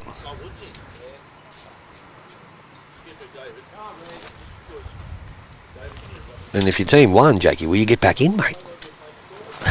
To win. He's gone sail past. So Stewie Bailey be disappointed with the bowls from the lead in the second here. After having a one-shot lead, they don't have much to cheer about here at the moment. They'll probably need Stewie Bailey to have to play a cracker. So down comes Nathan Jenner. They are holding possibly definitely two, possibly three. Could be four after this. If he moves this, changes it up, that is going to make it extremely difficult. We'll just have a look back. They do have the back bowl that belongs to Dave Godogan in the ditch. So Stewie Bailey has an opportunity here to put the jack in the can. He can... Looks like he's three down. And just haven't marking that touch up. He definitely is three down. There's no doubt about that. It is 3-2 the Mavericks. Stewie Bailey has the back bowl. The Dave Godogan bowl is at the ditch, as you can see to the right of your screen. It's extremely hard to draw. They have played some bowls, both skippers, when they've played attacking shots and got results. So he has a one-shot lead, three-shot down. He has two options. He can draw the absoluter, or he can try and put the jack in the can. Gets second shot and stays that way, it'll be an 11-all draw. Let's see what he does. Stu Bailey having a bit of a think about it. Has the opportunity to win the game. Still has one bowl to come after this. So comes down on his forehander, Stewie. So his grass is pretty good. Let's just see what his weight's like. No, I don't think he's going to run it out. Now let's have a look and see this. If we'll make a call, after the Mark Smollar's bowl. What he doesn't want to do is to fatten that target. Doesn't need another shot. He's holding three. Has last bowl. So he's down on his forehand. Now he may just be undercooked that. He doesn't want to get onto the Stewie Bailey bowl here too fat, and he doesn't want to touch the kitty. Now Stewie Bailey has two options here. He either tries dead draws the shot, or he puts the jack in the ditch. So down on his forehand comes the Maywest Steeler captain. He's give this plenty of grass. He's starting to get some drift back. I don't know if he's going to make it. I don't think he has. So I think he's going to take these, looking for the victory. And there's the result. It is a 3 to the Mavericks. They have jumped in front on the last end, picking up a 3 to take out the game 13-11. What a very, very entertaining match. Some good bowls played by all the players, all 6 of them. It was topsy-turvy. The lead changed on numerous occasions, but it is a 3 to the Mark Smolars captain side in the Suburb Series. Mayfield West versus Mayfield. Steelers versus Mavericks. 13-10 for the boys up the road. Great stuff. Well done. Deserved your victory. It was a great game in very, very trying conditions. A very slick green and windy conditions, but they pick up a 3 to win 13-11 in the Suburb Series match here. What a game. Big bowls played by all. A lot of loose bowls played by all. But as I said, it was very windy, as you can see by everything blowing around. So what a great game. Thanks for entertaining the viewers. Now viewers, we will have our round 5 match coming up probably in the next 10 or 15 minutes. We will not end the stream. We'll just pause it, and you can either stay online, go and make yourself a coffee, go and make yourself a sandwich, do whatever you do on a Sunday morning. Go and get yourselves organised, ready for our round 5 game. Now I'll tell you who our round 5 game is going to be between. You've got the team skippered by Peter Pinky Davis, and he'll have Muzza, the face of bowls, Pearson as the second, and Matt Coulton as the lead. And they'll be up against Paul, should I say it? Yep, they call him Captain Cranky, but Paul Ross, Grant Papworth, and a new learner to the Steelers, who only been playing about a year. Another guy that's got a lot of potential is Chris Hickey. So they'll be our featured game in round 5. We'll try and get some updated stats for you of the leaderboard in the meantime. But until then, viewers, we'll just put you on pause, and we'll be back very soon for our last game. Just repeating that match there. A 2-shot win in the end to the Mavericks, the Mayfield Mavericks, 13-11 over the Maywest Steelers. Thanks for jumping on. Thanks for all your comments. Don't forget, we're still looking for a good old nickname for the team up the road. We think Mavericks is the one. And remember, you want the best stream in the game, you want the best coverage in the game. At Mayfield West, not necessarily the best internet. But anyway, it's all good today. The only way you're going to get it is YouTube Live Sports. You better be living it. We'll see you very, very soon for our round 5 match of the Barry Solder 2-bowl triples for 2025.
Okay, viewers, we are back ready for our final game of the 2025 Barry Salter 2-bowl triples. A little bit of breeze got up there, got to watch the monitors. So, our game today in round 5, there's been some changes in the position, so we'll just go through the teams. We've got the team skippered by Peter Pinky Davis. He'll be using black XGs. His second will be Murray Muzza Pearson, who's on the light blue XGs, and the lead will be Matt Coulton, who's got the black Jaffa XTLs, and they'll be up against the team skippered by Chris Hickey, who's got the turquoise XTLs. The second will be Grant Hapworth, who's got the blue Dynamics, and the lead will be Paul Ross, who's got the aqua XGs. Now the boys are just going through their one end roll up. The green, as we know, is very, very slick. You would have seen that after the first game. It's certainly got a bit of pace to it. Now the wind has got up a bit of a treat here, sort of blowing things around. You can see the cameras and that wobbling a bit. But we'll try and keep everything pegged down and the rest of it.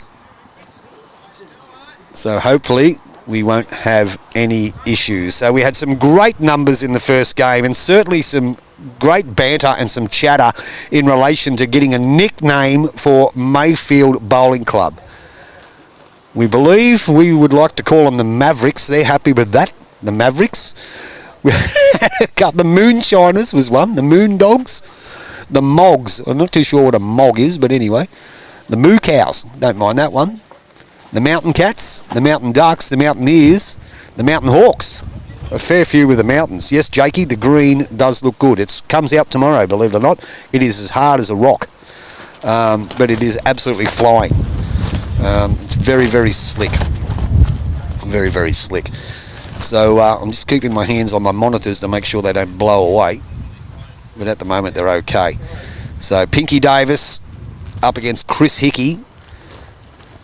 I think 5 of the 6 bowlers are from the Steelers, and we've got one ring in, which will be Grant Hapworth, who is from Carrington.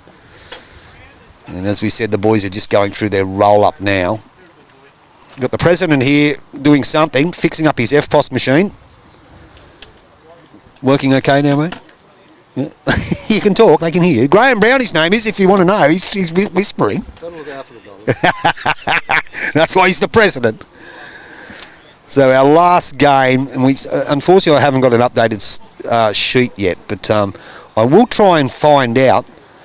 Actually, what I'll do is I'll go and get our umpire, Shane Bridge, to see if he can find out who's on the leaderboard. We'll go and get a photo or something like that, and we'll find out who's winning. So we did know that Mark Burt's side was in front going into the last game. I didn't go down into the clubhouse in that last game, so I can't quite give you an update on that one. So the bowlers just going through their roll-up as we know.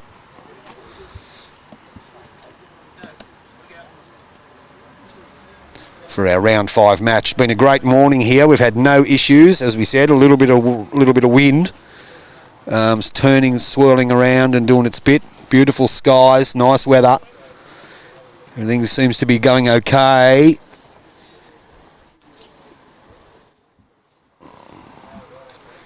We'll just the umpire? Yeah. We'll just get everything organised for you all. As we said, we're just going to go and try and find out and get some stats to see what the leaderboard is. Shane Bridge, would you be so bold to be able for the viewers at YouTube Live Sports to maybe go inside, take a picture of the leaderboard up on the big screen and bring it to me so we can read out the situation going into the last game. Thank you, Shane Bridge. He'll look after it for us. Another one of the fantastic members and volunteers here at the home of the Steelers. Does a lot of work in the umpiring side of things. As I said, the players just going through their one-end roll-up before this match. I know a few of them have been pretty excited about playing on the TV. No more than Peter Pinky Davis. Gets his time in the sun.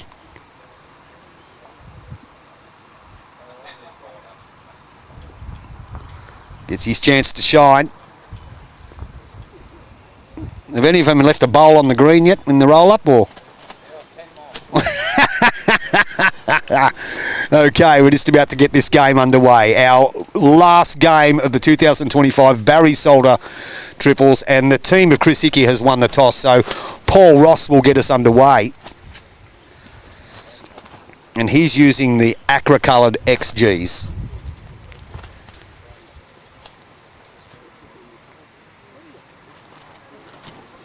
And Paul Ross is the lead for Chris Hickey.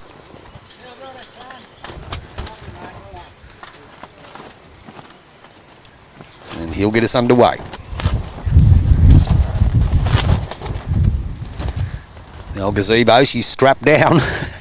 She's doing a good job at the moment. So Paul Ross gets us underway for round 5. Not a bad starter from Paul. Very good starter. Brings Matt Coulton on there. He's got the XTL Jaff, as he calls them. I believe his family's all watching down in Tumut or somewhere like that. Hello to Matt's family. Comes in, gets a skunk. May have turned not quite enough. So it looks like Paul Ross is still shot.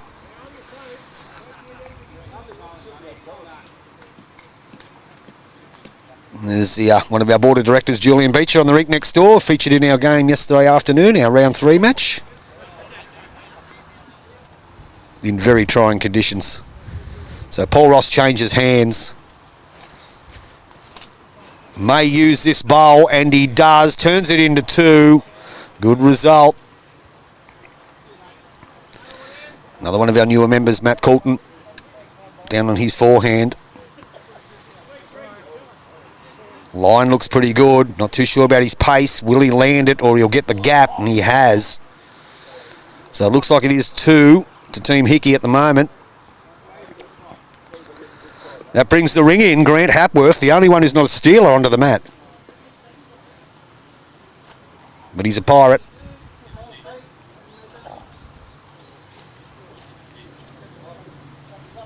On his forehand is Grant.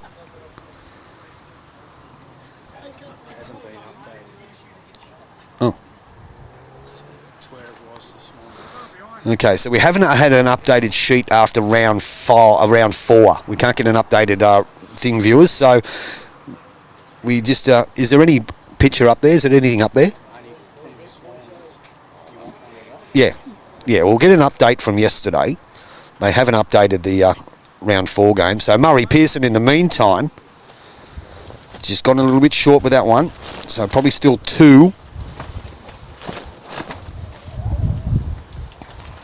To Chris Hickey. So Grant Hapworth with his second.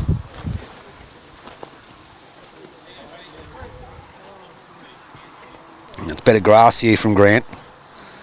Weight might still be just a bit tangy. I think it is. And they still hold 2. Brings Muzzer onto the mat now with the light blue XGs. One of our top grade skippers here at the Steelers. Good line from Muzzer. Gets inside that. Not quite. He does turn the Matt Coulton bowl over. May have got... Yeah, we'll see if we can get a better view of it. You can just see it there. So the 2 turquoise bowls, or the 2 aqua bowls of Paul Ross, look like they are first and second shot in the Matt Coulton bowl. So it's hard to judge from this angle.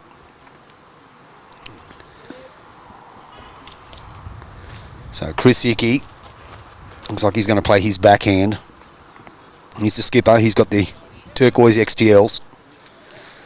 Another one of our newer bowlers here at the Steelers, and one of the darts players. Loves his darts, loves his sport. Been heavily involved in sport for many years. He's just gone a bit narrow with that one. His weight was okay.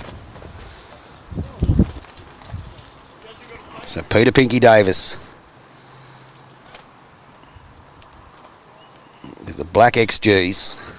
It's been dying to get on the TV rink as Pink. Just gets a turn out of the Muzzer Bowl, and he might have actually just got the result out of that. I think he has. The Matt Coulton Bowl now looks like it is shot. So brings Chris Hickey back on there. Backhand bowl here. If he drags that jack, he can turn it into 2 or 3. Sends it now. Just don't know if he's given enough air. Weight was good for the shot. Looks like it still is just 1. So Pinky Davis again. Down on his forehand. Line looks okay. He's just got to be inside. Murray Pearson bowl.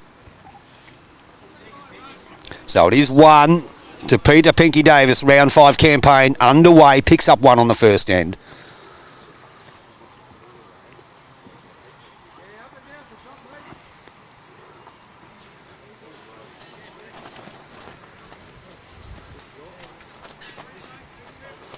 They get to roll the jack here. Matty Coulton's rolled it. He's rolled it a bit too far.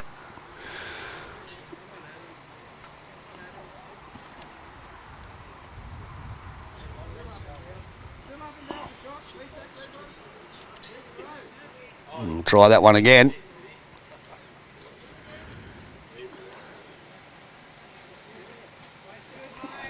So Paulie Ross will roll the jack. We'll see what length they're going to play here. Okay. All right, so that puts Matty Coulton. He'll get back on the mat with his first one. Sends it now. The uniform since picking. Matty's probably sprayed that one. He's given that one a bit of territory. He's going, yeah. He's going in the middle of nowhere. So we'll get that one back here. So just to let you know, at the end of the 3 games from yesterday, you had Mark Burt's side, which was running first. He had 3 wins. And the team running second was Anthony Ellerkamp. He had 3 wins. Dave Woods, better known as Arnie, the man of steel, he had 3 wins. The team running fourth, Mick Brown's side, he had 3 wins. So they were all first to fourth. Coming fifth was Nathan Peterson's side. He had 2 wins, and Troy Ball's side, and Julian Beach's side. And then, yeah, so that rounds up your top 6, your top 7. So I'm just not too sure about the results from round 4 because the players went straight from round 4 into round 5. So there's a bit of a result there.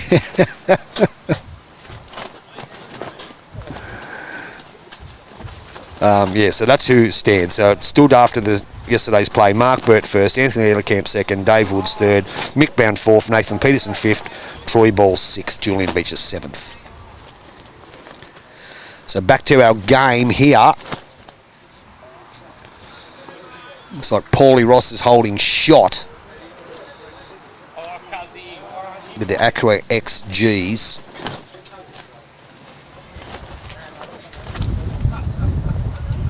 So Grant Hapworth now. He's got the blue dynamics. You see that wind has turned around a little bit.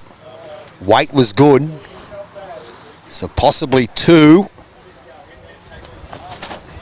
So Murray Pearson. He's got the light blue XGs.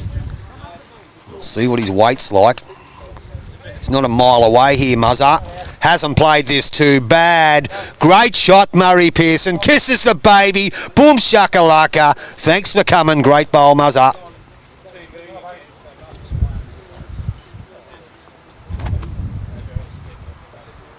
So Grant Hapworth will be trying to drag that one back. Yeah, it does suit him there, Jakey. He's been here a while now, Pinky. This will be his 2nd year, I think. So Grant Hapworth will be looking to get a ride off that. Doesn't quite get it right. But it is 1 to Peter Pinky Davis' side with the bowl by Murray Pearson. Good shot. Drew it cold, trailed the jack, moved it off the line.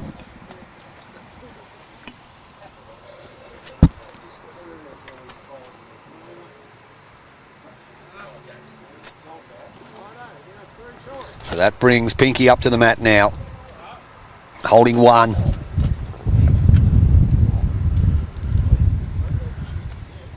And he'll come down on his backhand. Pinky Davis. Give it plenty of territory. Probably just a tad fast. You can see how much they're turning. He's actually going to go in the ditch. So Chris Hickey.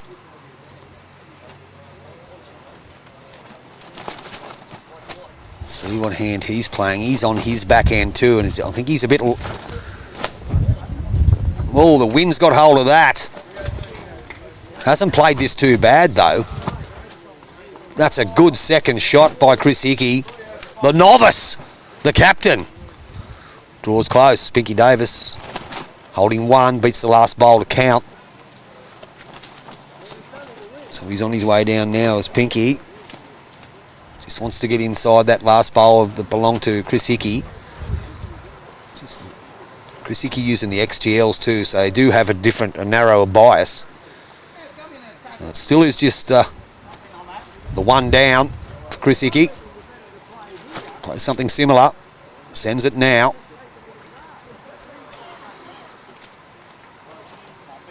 He's starting to get some late turn. His weight might just hold him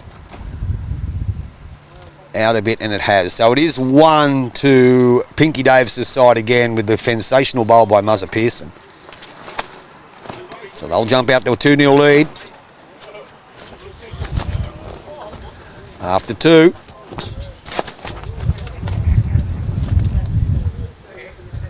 On your Aussie Meat scoreboard.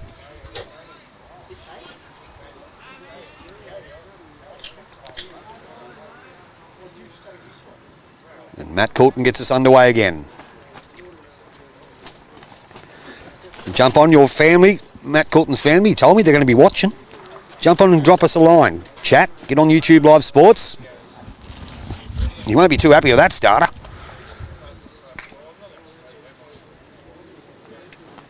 So Paulie Ross with his first bowl. The third end.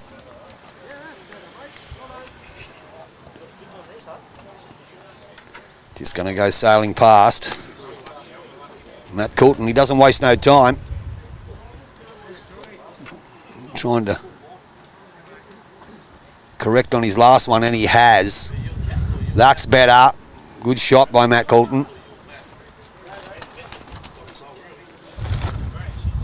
That'll ease the nerves for the TV audience. Paulie Ross. Forehand. Played this okay, I think. He's got the running.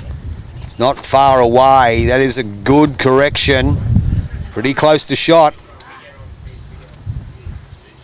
Muzzer Pearson can play, this bloke. He's on his forehand too. He's not happy with it. He turned his back on it. He's not happy with his weight with that one.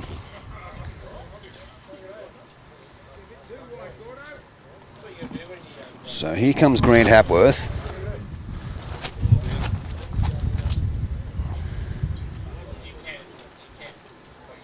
Playing second for Chris Hickey.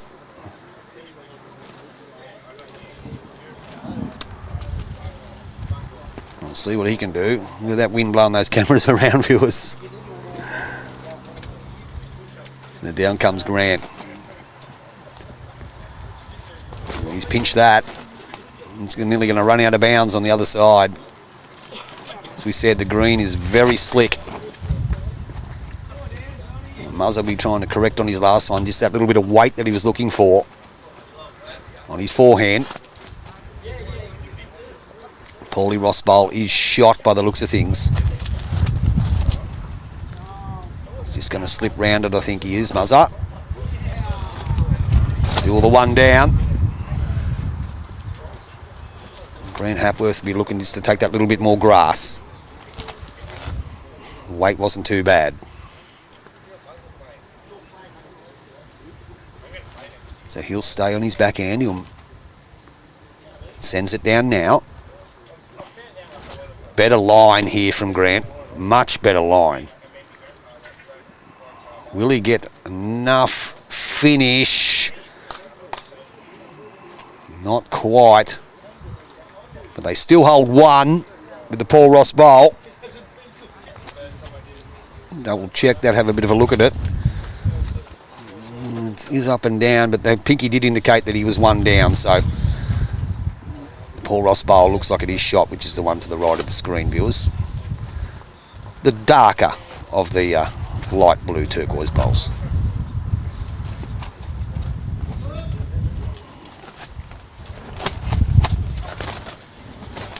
So Peter Pinky Davis will bowl first with the black XGs.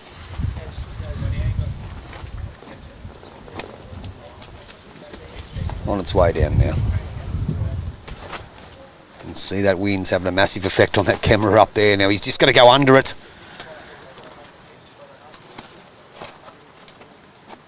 We have those cameras, as we said, viewers, we do have them weighted down too, and that one there's weighted down 5 kilos, which most of them are. Chris Hickey on his forehand. He's trying to negotiate. He's holding one. Don't know if he's going to reach it. Not quite. So Pinky Davis again on his backhand. Just the one down. Gets a turn out of the Matt Coulton bowl, or just gets onto the Paul Ross bowl. If he can just spin it out of there, great try. I think it still is one. Having a look. Grant Hapworth is having a look.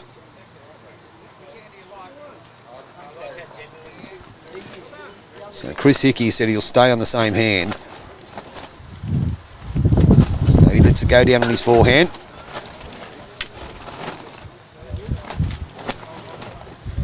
Will he get some draw back? That wind is certainly swirling around. So the players are just going to have a look now. So it is one to Chris Hickey. So his round 5 campaign is underway. 2-1 on 3.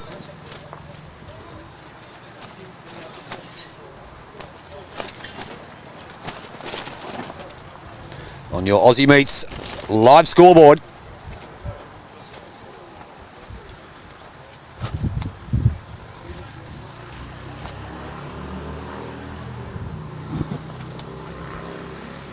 See what length they're going to play here.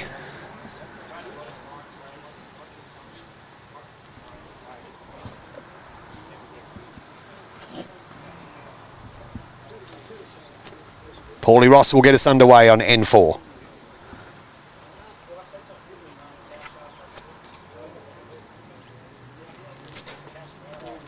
And not a bad starter. He'll go past a bit. We do know it's very slick coming back towards the road. Matt Coulton, he'll follow suit. Amy Coulton is on. Go, Matty C. Let him know you said that. He's on TV. Just slips past it. Paulie Ross again.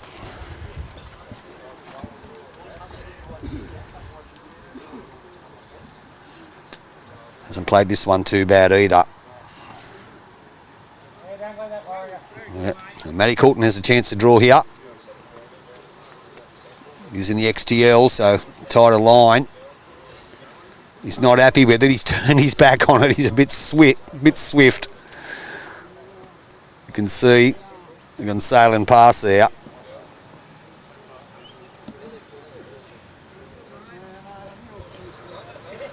So Grant Hapworth now.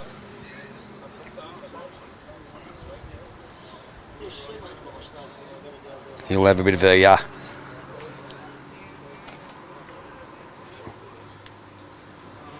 backhand draw by the looks of things.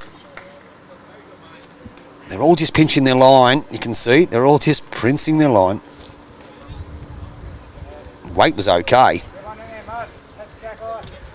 can see there, that's Jack High, which is the bowl that belongs to Paul Ross. So far, he's handling the conditions okay.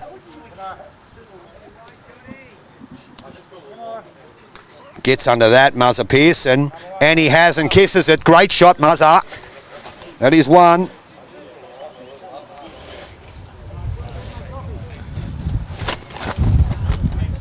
So Grant Hapworth again. He's looking to make that correction.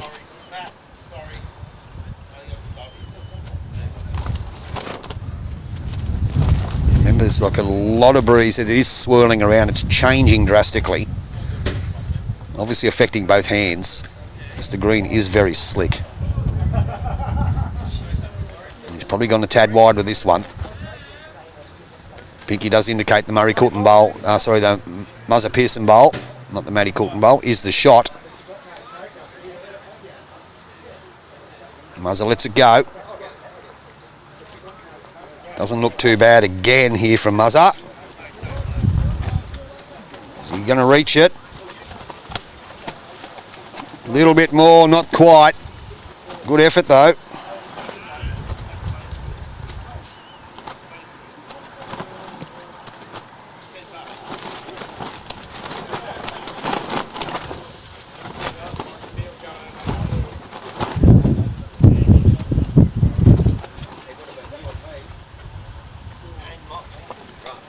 So it is 1 to Team Davis.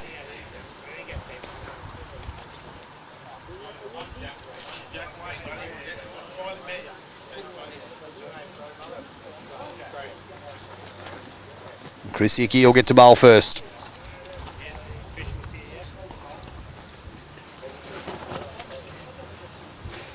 So he stays on his backhand, Chris Hickey. Trying to get a turn out of that bowl that belongs to Paul Ross. Oh, he was very close.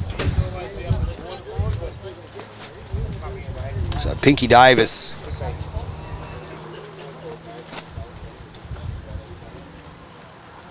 Lets it go down on his backhand. They are holding 1. He's going to go sailing past. I think a bit quick there.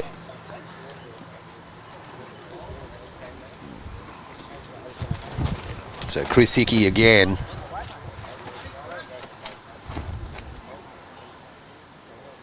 Sends this one down on his backhand again. He's just a bit narrow. He's looking for the Murray Pearson bowl. Probably would have been better playing it on the other hand if he was trying to sit that out. So Pinky Davis has the chance to draw for 2. Tries to get a turn out of the Muzza bowl. He's every chance though. Here, he gets inside that though. And he has. He's turned it into 2. Good shot, Pinky. It is 2. Great shot by the captain. Well played, Pinky Davis. 4-1 after 4 on your Oz Meets Live scoreboard. Good shot.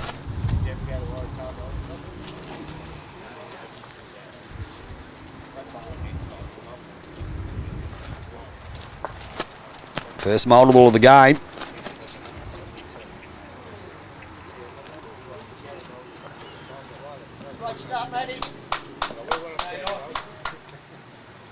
Oh yeah, he gets to keep the jack on, Matty Coulton. Got some fans online already. Sends it down on his backhand. Wow, he's almost going to hit the camera stand.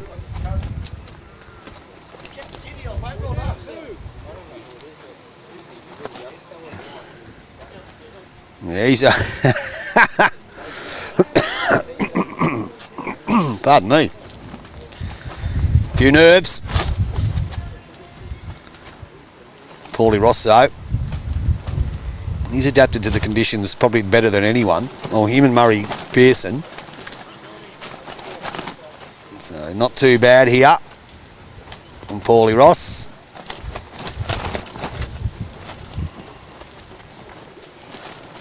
Matty Coulton, he's letting his bowls go before the other ones have even stopped. And he's struggling. He's struggling. Dear oh dear. You can see how windy it is. They're holding their flags up. They're throwing the grass around. Cameras blowing all over the place. Very, very trying conditions. Paulie Rossi just will be looking to add another one. Extremely hard here. And he's going to go sailing past too. As you can see, it's hard to keep him on the green by the looks of things. Murray Pearson on his forehand. Looks good to there. Looks good to there. That's a counter. That's the shot. Well done. Grant Hapworth. There is only there's only 2 bowls on the green.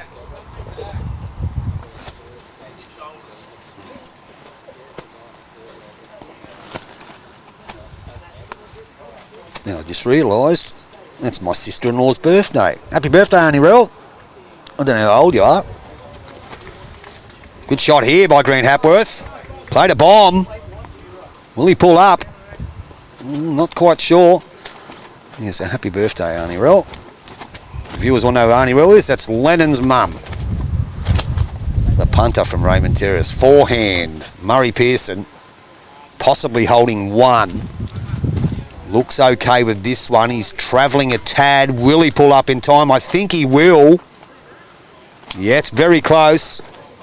Up and down is the indication from Pinky.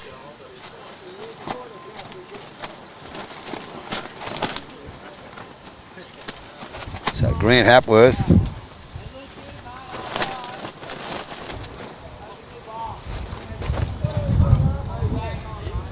He sends it down now. First one wasn't too bad. Weight was okay.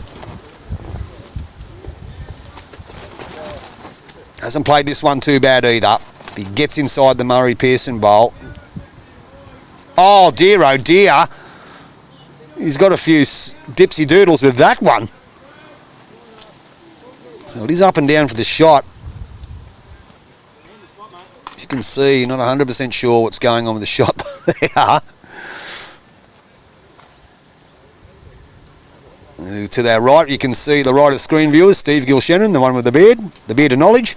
And to his left is the inaugural Man of Steel, Dave Woods. Everyone knows Dave Woods. So Pete Pinky Davis. That's his go, down on his forehand. It is up and down for shot. He's a bit heavy. He's going to get a skunk on this, and he's probably going to go against him. He might come with it. Don't know.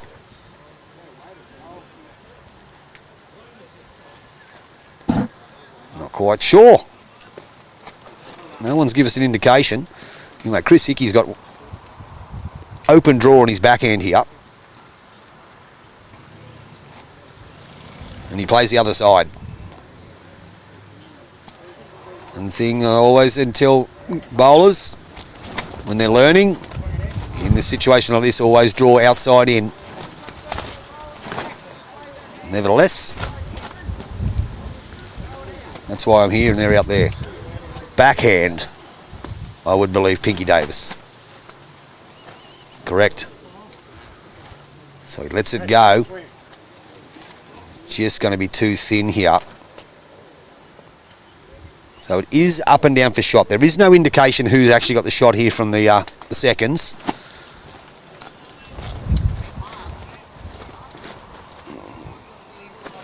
Yeah. So we'll see Chris Hickey if he changes his hands, and he has. I think. No, I'm wrong. He stayed on the forehand, and he's gone tighter with this one. He's probably going to go close to it. What do I know? Play your own game. Well, he's still going. Wow. We're having a bit of a look here. No one's quite sure.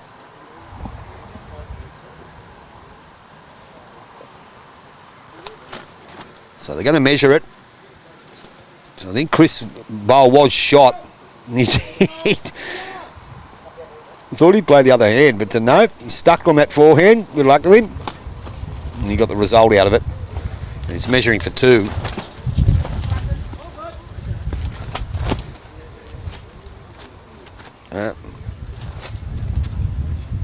It's going to be one down. He thinks it's one to Chris. Let's wait until we get confirmation of it.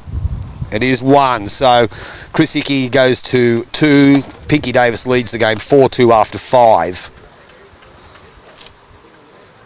On your Aussie Meets scoreboard.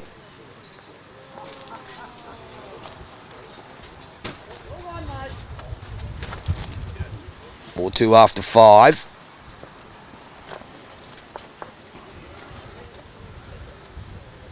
Jack's on its way. Paulie Ross has got the kitty.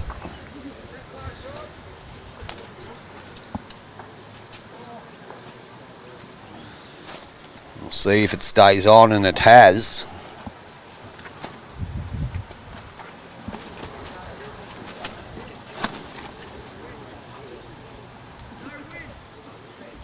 So Paul Ross, newest board member here at the Maywest Steelers. Let's it go down on his backhand.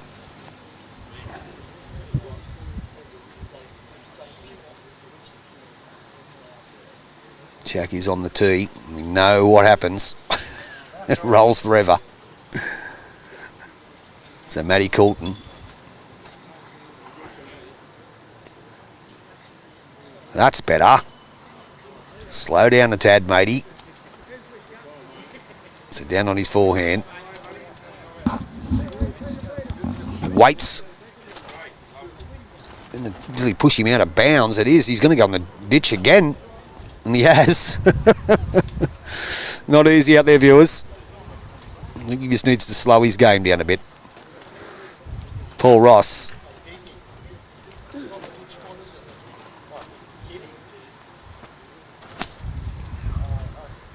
Gets under that. Fair bowl by Paul. Another good bowl. Paul Ross kisses the baby, moves him off the line. Jack and Bowl are still running. Good shot. Matty Coulton.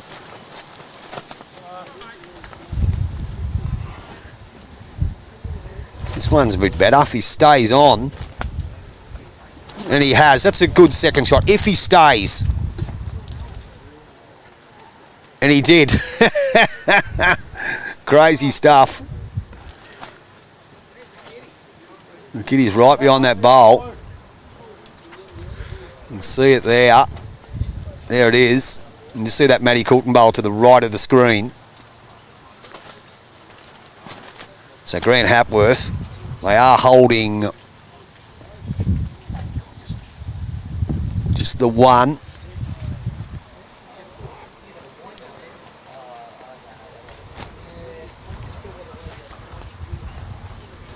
So he sends it down now.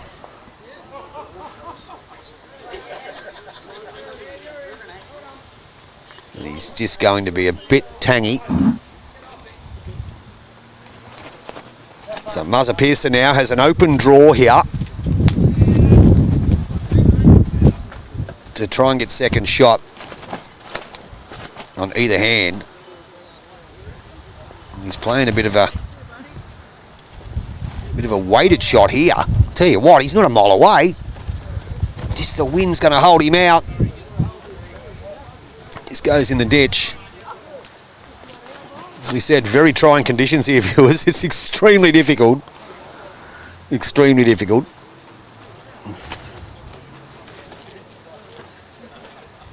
They did say the wind was going to settle down, but the game will probably finish before that happens. So Grant Hapworth again. He's holding one.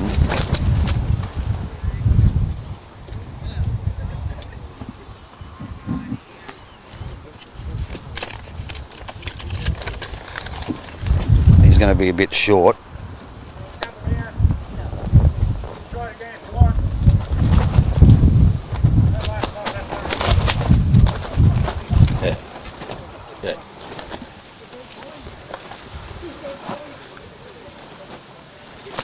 Murray Pearson again.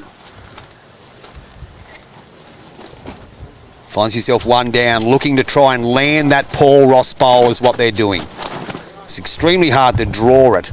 You're going to slip past there and you're going to run into the sand, there's no doubt. And you have. But they do have the Matt Coulton bowl to the right of screen there, viewers. So that is a toucher though, the shot bowl of Paul Ross. So it's going to be extremely hard to draw that. Anyone, as we always say, knows we're playing back to the road here. It's really difficult when you hit that tee, and it'll just keep going. So probably an attacking shot is the way to go for Pinky Davis, but Chris Hickey will get to bowl first, and he's holding one.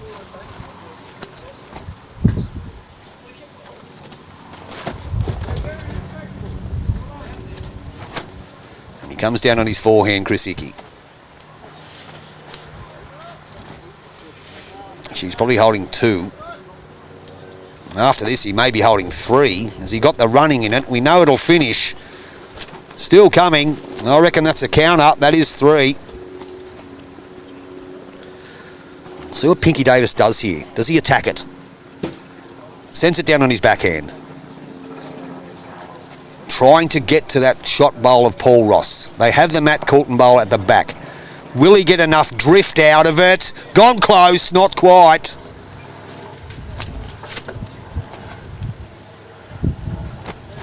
Very difficult shot. If you get the opportunity here, you can get control of the mat. You probably want to move the jack away from the tee. Play him more in the middle of the green, so you don't get that run. Just have a look at the Chris Hickey bowl. You can see it just come into play. He sat the Matt Coulton bowl in the drink. Wow. He's probably turned that into four. Pinky Davis got it all to do now. Plays that same shot. Needs to get past those to reduce the count. Unfortunately, he won't. So that could be 3 or 4. The 3 on screen, we definitely know about those. And the back one of Chris Hickey. The front 3, definitely. So it is 4. A great pickup by Team Hickey there. All set up by Paul Ross, the lead. And the wind's blowing a gale. So Chris Hickey jumps out to a 6-4 lead after 6.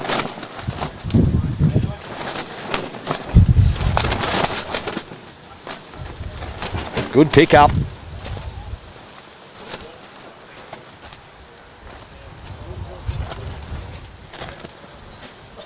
I think they're going to play something a little bit shorter, so they can even finish behind, and because they're all sailing past, their bowls will end up in the count rather than in the ditch. So down on his forehand comes Paul Ross again, leading well in these conditions. And started off well again. Brings Matt Coulton onto the mat. Just needs to take his time, Matt. Slow down a tad. That's better. Look at that beautiful delivery.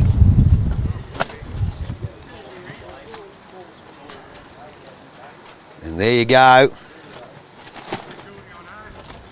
Hey, Matt Coulton, that wasn't a bad first lesson from me, was it? I know me stuff. Good shot, Matt Coulton. Well played. Now, Amy, who's been on here texting, she'll be happy with that bowl.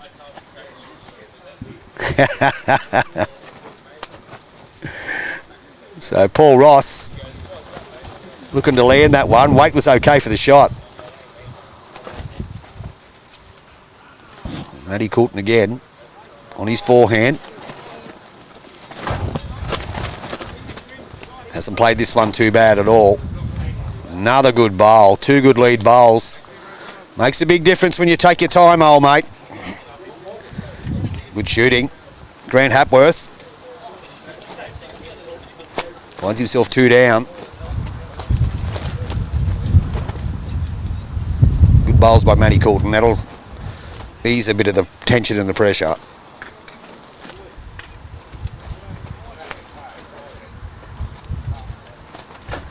So Grant Hapworth now on his forehand. What the players want to be careful of. Don't want to get in the trap. You know, we know that it's blowing around a fair bit.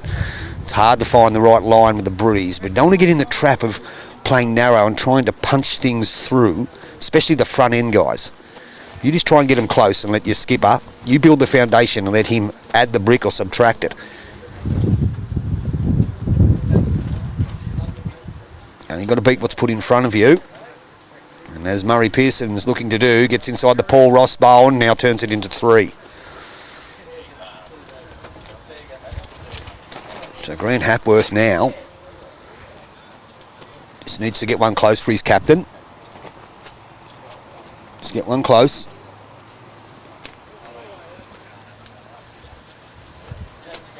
So he lets go on his forehand. He's got better line here too.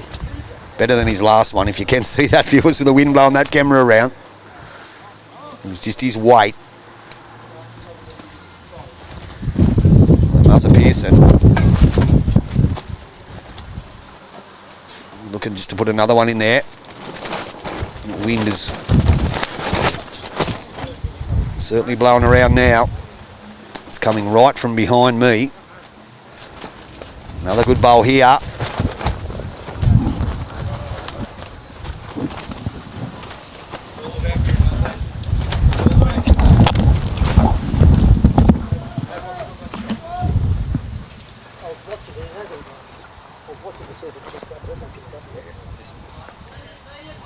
Well, they've come out again.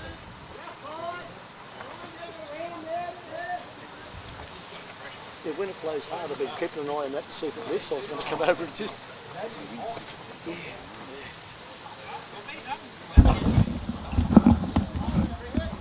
Sorry about that, viewers. Had a couple of pegs coming out of the gazebo. We had to go and fix it. So it looks like it could be possibly 4 here to Pinky Davis. So Chris Hickey down on his forehand. He's played a couple of good retrievers.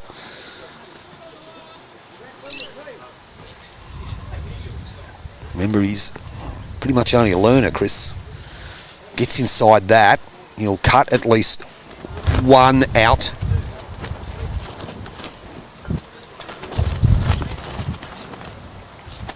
So Pinky Davis sends his down on the forehand as well. Just to draw. Gets inside the last Chris Hickey bowl. That breeze, as we said, is blowing right to left on your screen as it is at the moment. And you can see that it held the bowl out there of Pinky, which is normally the turning hand here on this grass green. Chris here, will he hold his line? Just going to go under. Probably still 2 at least.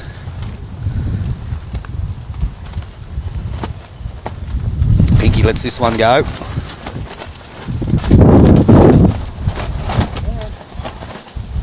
There's absolutely blustering here.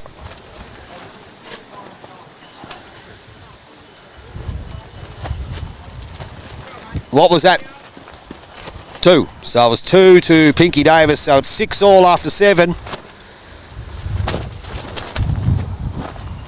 Keeping that gazebo, keeping it in check. The weather forecast did say it will get a bit blustery around this time and it'll stop.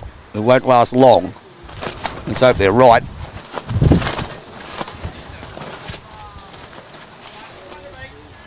Six all on 7, halfway. Interesting game so far. They haven't learnt their lesson coming back here. It's still going. That jack is still moving. It's going to be on the tee.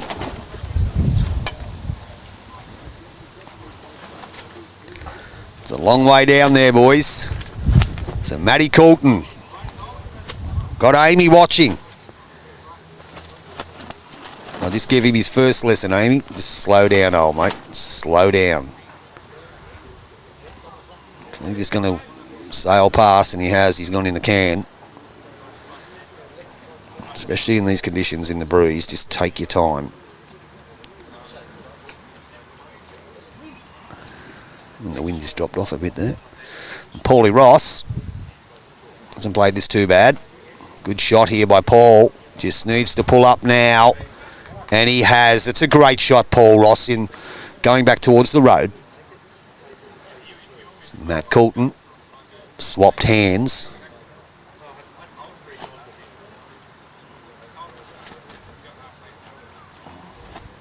His grasp was great. Back to the centre line, just his weight. And Paulie Ross again, leading well.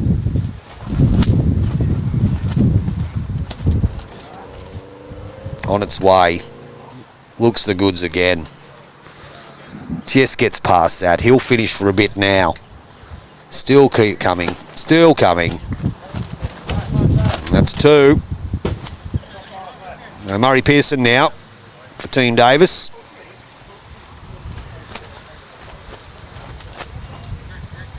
Sends it down on his forehand, Muzzer.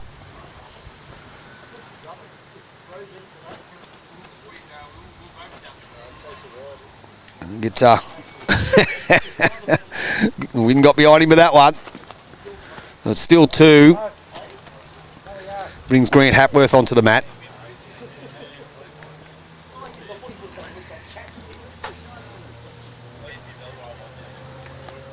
You can add to the count here. Paulie Ross has that ripper that's right behind the jack. It's going to make it hard. Remember, viewers, coming down on the last end back here, played something similar and had those bowls behind the jack. Jack was on the tee. Very hard to remove. Hey, Bonty, how are you, man? Good to have you on board. My old mate Steve Bonty Bent, inventor of the 4-stick backstick. What a bowl here. Oh, he's just missed it. He's just looking to sit on that to add to the count. Don't want to fatten that wall either. Give Muzzer and Pinky an option to blast them. Even though the old Matt Coulton bowl is on the line. So Muzzer's got good line. Yeah, going okay, Bonty. Hope you're going okay too, buddy. So Muzzer Pearson trying to just reduce the count to start with. He'll cross a fair bit. It did turn. It's probably second shot though. So Grant Hapworth. Just want to control that weight. He comes down on his forehand. Good grass here. Just got to get past the front pack. Still coming. Yes, he's probably going to count. Wow, yeah, he will. Now, old Gazebo.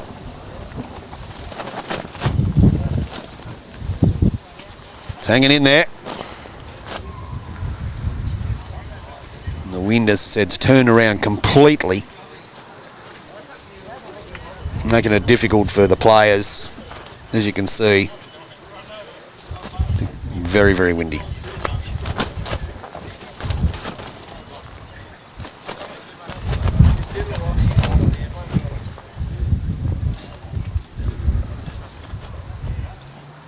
So Pinky Davis holding, 2 down.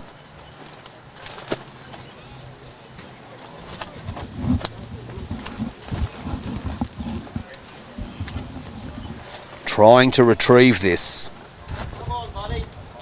Going close. He'll get second shot out of it. It's only the 1 down now. That's a good bowl by Pinky Davis. Chris Hickey's going to stay on that forehand. Once again, he's getting a good territory. Oh, wow, look at that. The breeze got hold of that XGL. He's gone for love or money.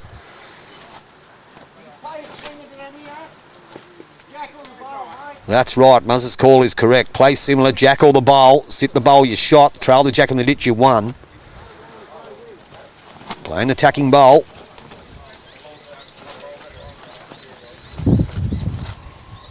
Let me get back to it though.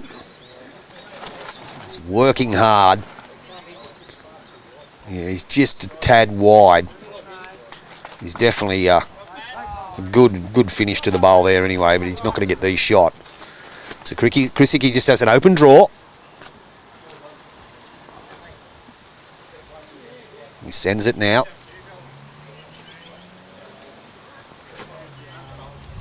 They will just have the 1. So it'll be 7-6 to Chris Hickey. after 8 on your Ozmeets scoreboard live.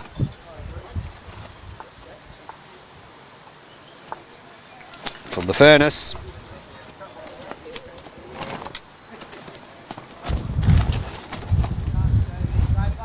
What we might do is go and push the pegs down in the old gazebo again. I'll get this set for you first.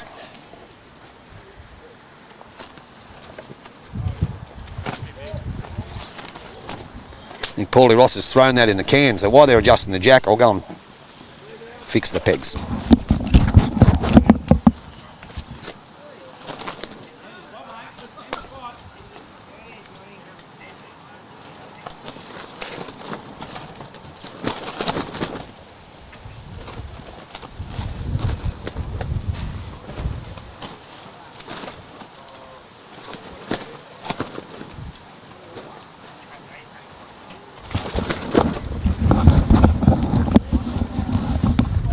Okay, we've got a shorter end here. 7-6 after 8. Paulie Ross will get us underway again.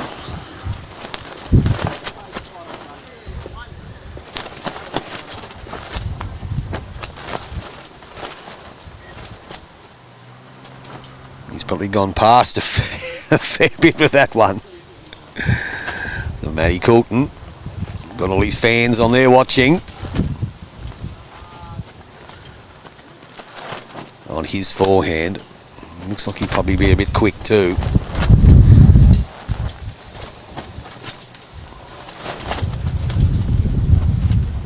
I've actually done some streaming in some windy places. One of the times I went to Canberra last year.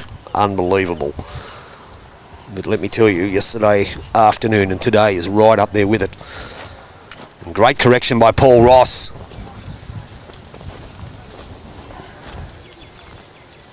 Matty Coulton again on his forehand. He's just going to be a little bit underdone with this one, but it's in a position where it can be turned in. Grant Hapworth now. Holding shot. Paulie Ross playing very good as a lead. Very good lead bowls on a slick surface. Very windy conditions.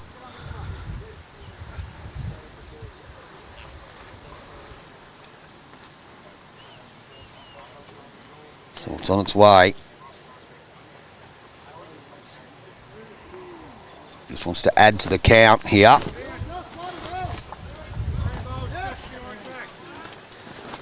Brings Musser Pearson onto the mat. Finds himself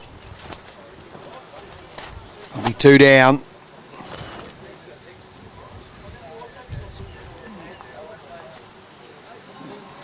Good line here from Murray. Just looks to get some drift back to that shot bowl of Paul Ross. Breeze is just keeping him out.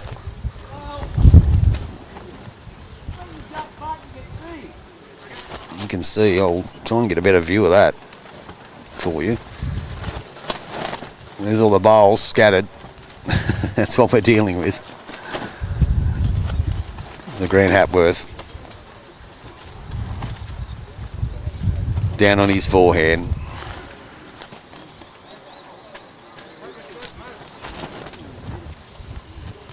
Probably still holding 2. The Murray Pearson bowl's 3rd shot for sure.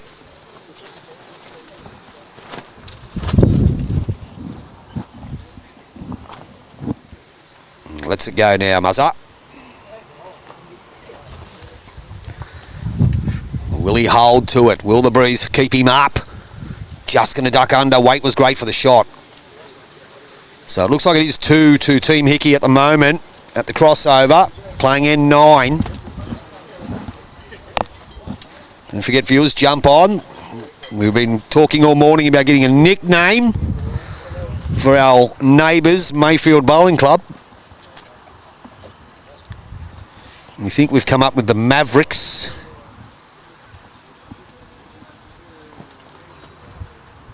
The Blue Knights, that was another one that came up.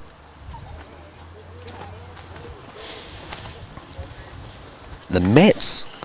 That's a good one. I never even thought about that. Yeah. The Mets. Chris Hickey on his forehand. Holding a tad. Gets the inside off the Matty Coulton bowl. He nearly run in for another. Don't know. You can see him there. He'd be close. He'd be very close. Could be 3.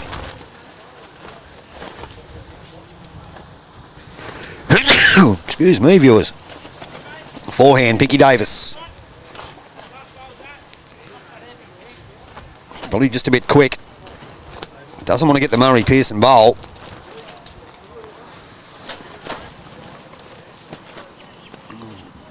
He's having a look at it. Yeah. He's just saying about the Chris Hickey bowl.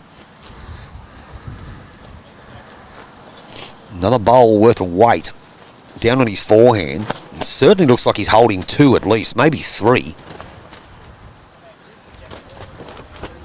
He's going to finish behind it a little bit. Just a bit quick. We'll see what Pinky does with this one. He's going to spot the bother at the moment. What's his weight like? I think he's played weight a bit better.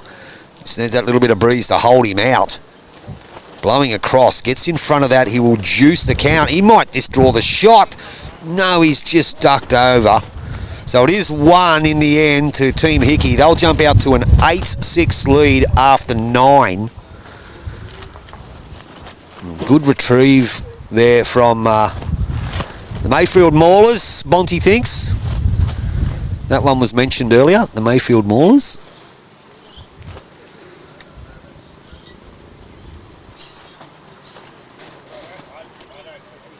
So 9 ends gone.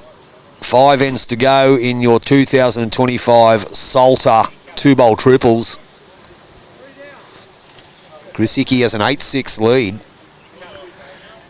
Jack's on the tee, I believe.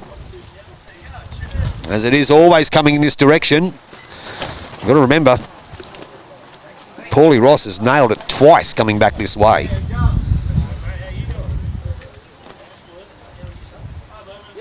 See what he's done with this one. Line looks okay. Maybe just going to be a tad fast. But he stays on, it's good. He's still going though, he's still going. He's still going. And he stayed on. Crazy stuff. Matty Coulton.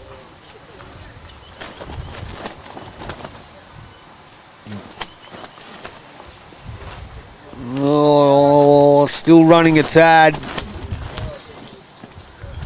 Not easy. Paulie Ross again.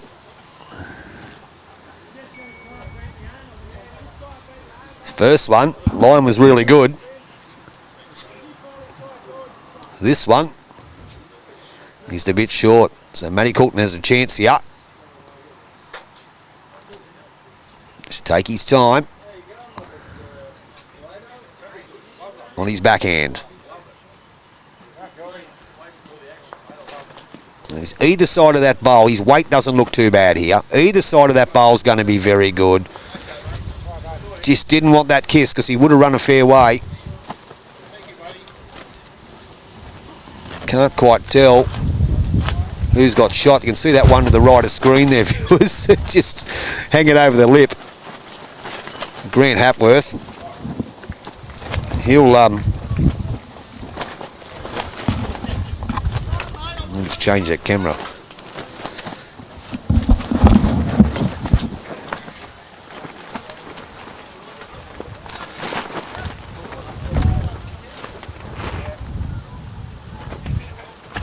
Should be all right.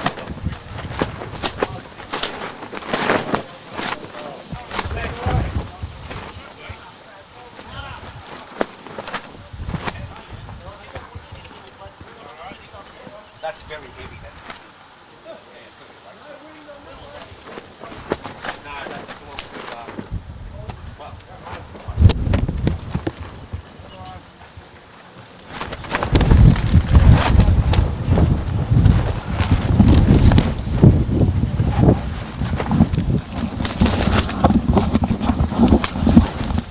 Sorry about that, viewers. The wind here is just incredible. I've got to get up out of the chair and just put the pegs back in the gazebo. It's lifting them up a bit.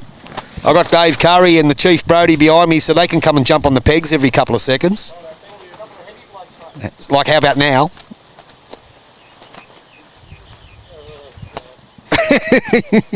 You might just pull it out and have to put it back in. I'd reposition it, mate, because that same hole's not... Yeah, that's right, yeah. In the meantime, I'm trying to control the wind here because it's crazy. It's crazy stuff here at the furnace, Chief Brody. It is unbelievable. We've got the gazebo weighted down on one side.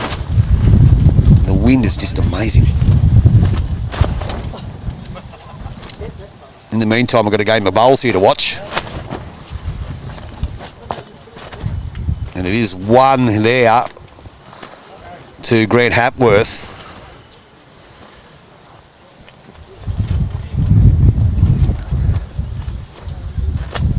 How you going with it, Davo? You got it under control? He's all over it. Thank you, Davo. Well done.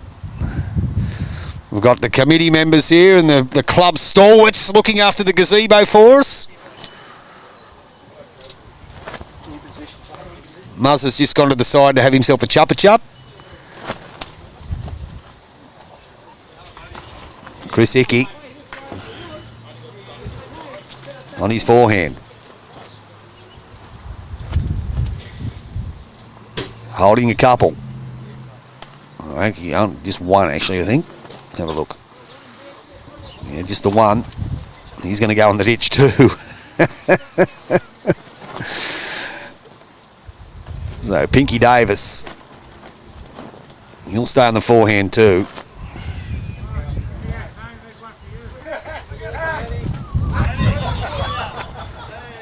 Well, there you go, viewers. I've seen it all. All you people, YouTube Live Sports. Pinky Davis has just played a wrong bias and it's come into the skybox. Wrong bias.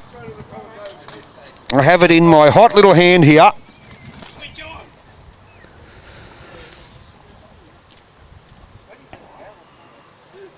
That is unbelievable. Seen it all.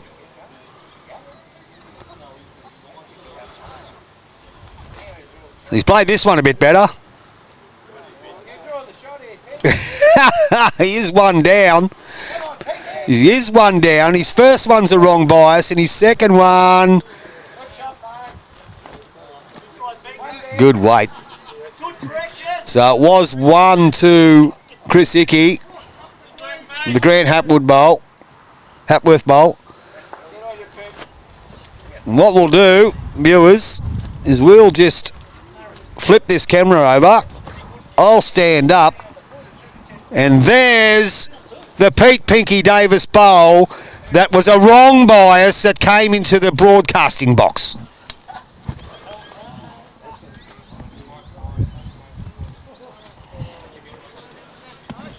In the meantime, Chris Hickey jumps out to a 9-6 lead after 10. Seen it all now.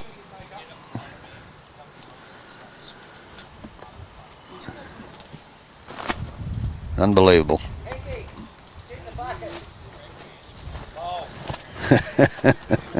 Crazy stuff here at Maywest. 9-6, Chris Hickey leads.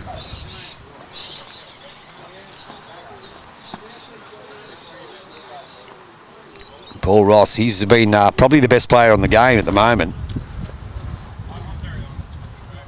Playing very well in extremely trying conditions, as we keep saying.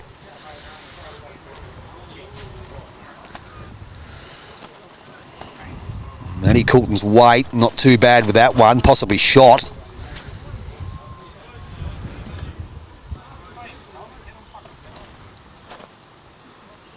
Paulie Ross just lets that one go on his forehand.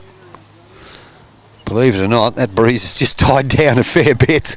That might be the end of the breeze for the day. What do you think, Musser? No? There you go. Local knowledge says no. Matty Coulton on his forehand. This one looks okay. This one looks more than okay. That is a very good shot, Matty Coulton. How about that one, Amy? You like that one? Good bowl. The Matty Coulton fan club. I'll be watching. Grant Hapworth now.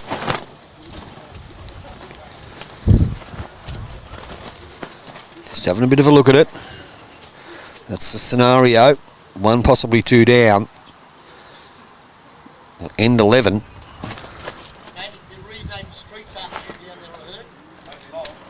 He hasn't played this too bad. Has he got the running though, Grant? Not quite.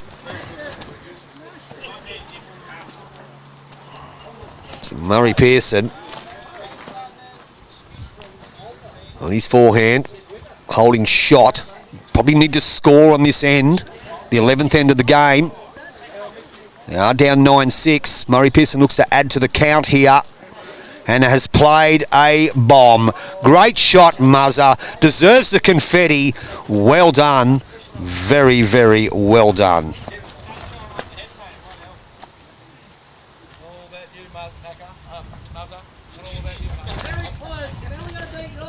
As Grant Hapworth now finds himself two down, but he does have a situation here where there is a there is a target. We'll see what he does. He does play up to the target, and he's unfortunately gone a bit narrow. I think he actually thought he was playing the other hand. So it is three. Both Matt Coulton bowls count. We know one's right behind the jack. The other one to the right of screen is a counter also. Murray Pearson has a chance to draw another. Doesn't want to fatten that target, but just to beat the Paul Ross bowl to count. If he starts to pull up now, and he has, great bowling by the front end and the middleman for Team Davis, holding four. Crucial stage of the game. Knowing Chris Hickey, he won't be short.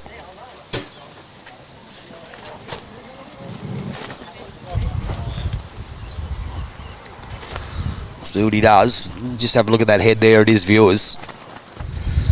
So Chris Hickey now. Wind's come up a tad again.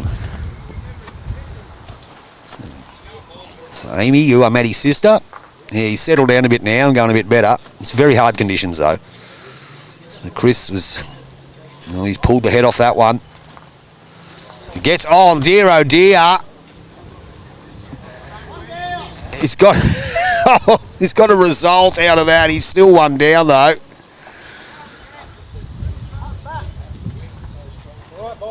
In Malay, that's called Kaluk. Kaluk, which means lucky.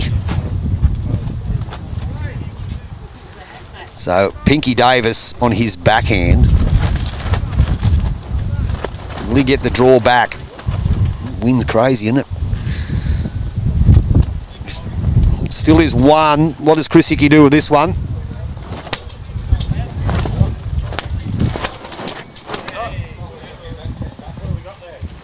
Just need to push me pegs in again. Thank you, Graham.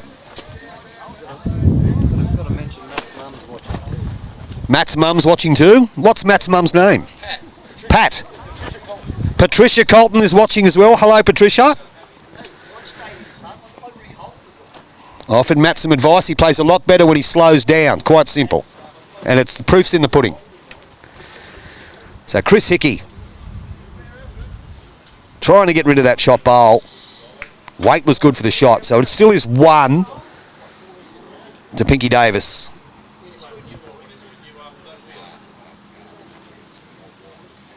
He's down on his backhand, looking to add to the count. They did have a good four there, but Chris Hickey got a bit of a lucky result there, but did reduce the count to one, but you make your own luck. So it is one, brings it back to 9-7 after 11. Still game on here in round 5 of the Barry Solder 2-bowl triples.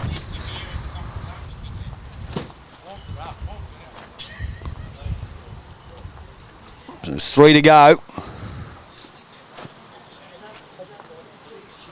Having a bit of a think tank here about what to do. Just waiting for Matty Coulton.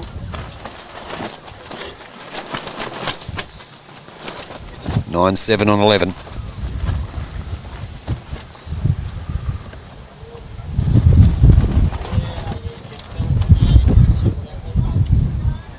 I'm amazed that our gazebo has stayed in the ground.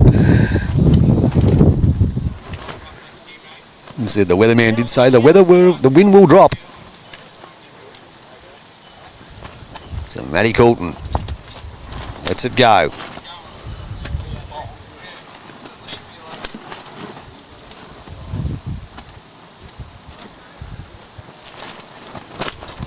Weight doesn't look too bad, just a bit narrow.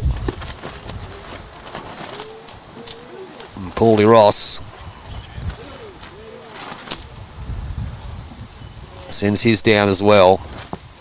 Best on ground so far, I believe. Once again, not a mile away. Yeah, good shot. Playing well, Paul Ross. Matty Coulton. Patricia's watching. Amy's watching. And a good delivery. This one's line looks okay too. Just depends on his weight. He might be a bit quick. Starting to pull up now. No, he's going to run through now. That one will go in the sand. I can guarantee it. Once they get past that jack, past that tee, that pace and that wind gets behind them, the pace just pushes them into the ditch. So Paulie Ross has a chance to draw for a second. Pretty good line here too. Played a good bowl. He's played a whale of a game, Paul Ross. Good shot. Brings Murray Coulton on, Murray Pearson onto the mat. Down on his backhand as well. Line doesn't look too bad for that side of the green. Wind's pushing it across. You can see it's doing all sorts of things. Just wants to get past the front one to cut it down to one, and he has. You can see there, the Paul Ross bowl shot. That last bowl, Muzzer Pearson, his second shot. It's a Grant Hapworth here. Still plenty of room to draw. On his backhand, probably be the best side. So down he goes. Not too bad. What's his weight like? He's heading to the jack. Just probably going to go past, and he has, unfortunately. Gone in the ditch. Easy to do. So Muzzer Pearson only needs probably 3 feet on his last to be the scoring shot. Down on his backhand.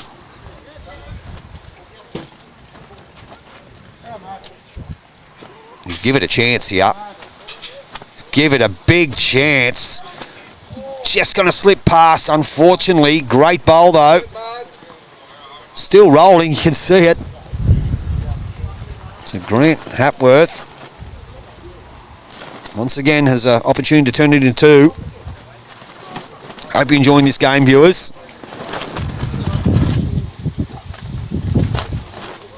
So on his backhand, once again, is Grant Hapworth. May have played this one a bit narrow, but if he does get a turn down to the Paul Ross bowl, he mightn't even need to. He gets a skunk up the line, turns it into two. Good result.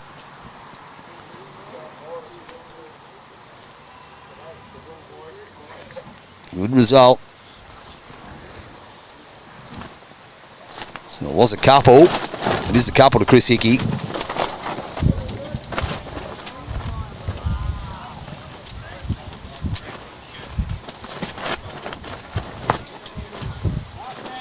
Pinky Davis will bowl first on our 12th end. 2 to go until we can get out of this breeze.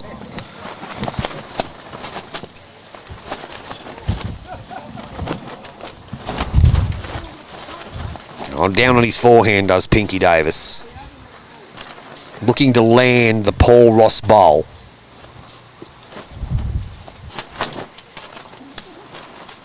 think his weight was okay for the shot. He was just... Wow, that's almost went out of bounds on the other side. Chris Hickey, he'll be down on his forehand too, just trying to draw another one. He's give that plenty of grass. So to head past the skybox. He's going to get back in bounds probably. But will he stay on? Not quite. Pinky Davis, see if he can make amends. Forehand again. Don't know if he's got that same line. Not quite. Can he get a skunk off that and run in for second? Maybe. Definitely know it's one. Maybe two. You heard that from Grant Hapworth there, telling Chris Hickey it's probably two. And Chris Hickey stays on the forehand.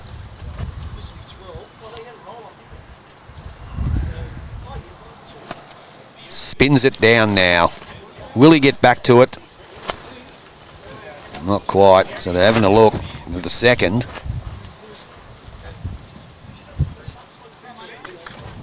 So it is two. So Chris Hickey jumps out to an 11-7 lead. After 12, we have up and back viewers. 11-7 lead after 12.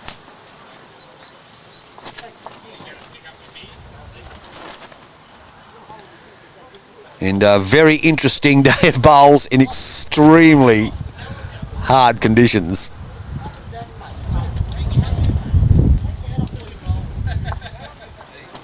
We even had a wrong bias come into the skybox. We'll see what they're going to do here. What sort of length they decide to play this time. Coming back this fairway, they seem to be going short. Going back towards the road, they're going long. I think the wind gets behind that jack. May as well forget about it. This one's going to go in again, I think. Paulie Ross. It's happened a few times. Matt Coulton now, he'll get to roll the kitty.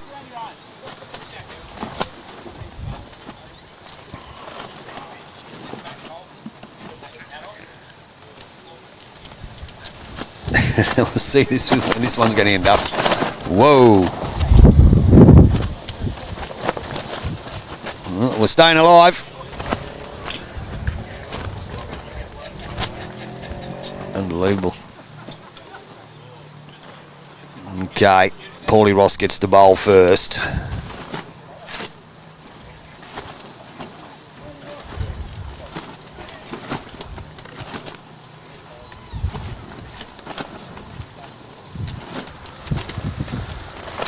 Even the players trying to stay on the mat, but they're all looking around. It's crazy stuff.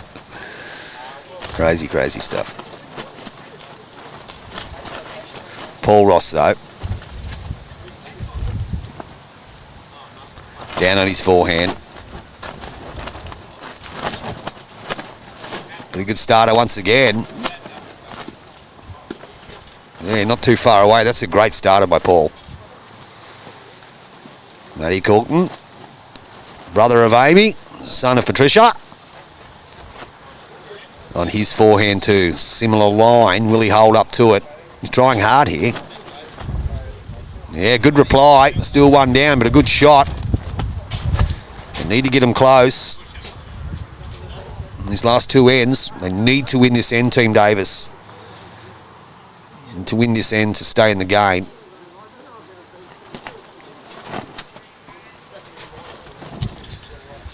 So Paul Ross again, rather, gets off the inside of that.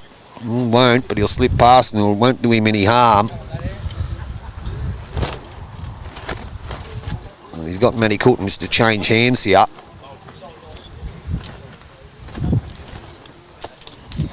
And the wind's got behind that one, unfortunately. Anyone knows the green here, viewers, you do know that That side of the green normally is the narrow side. Not today. The wind is blowing right across it. So Grant Hapworth.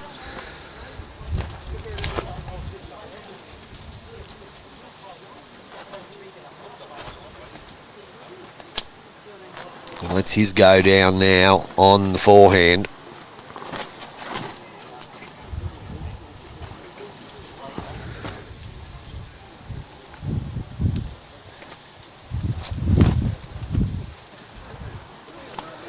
Check your score, Tony. It must have been 2 to the Steelers, not Caro.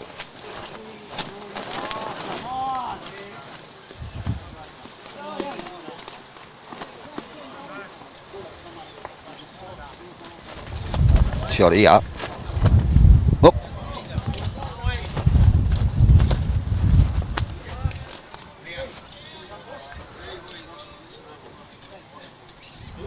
I will double check it there, Paulie, but I do think that score's right.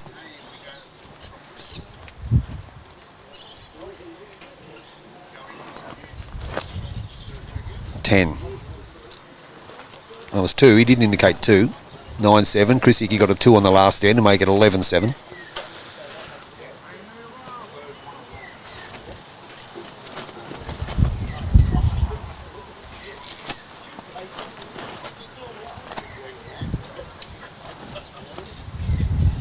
Still is 1 to Paul Ross here, though. Muzzer's looking to try and punch him out, but look at the drift on that. And gets the straight. Now, will he get a result off this? Maybe. Don't know.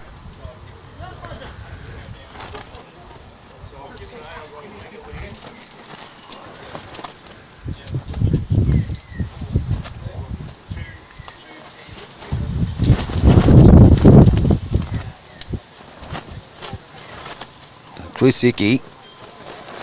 Chris O, 11-7 on 12, correct?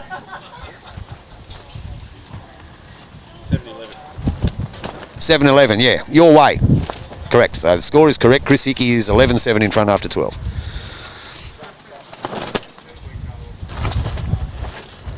But they have got the Caro player in the middle, Greg. Look, they're taking the hats off now.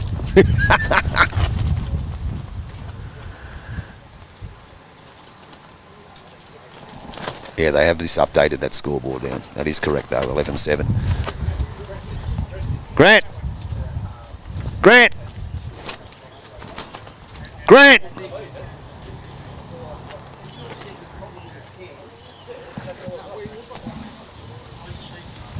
Thank you, boys, on the centre line. Pinky Davis.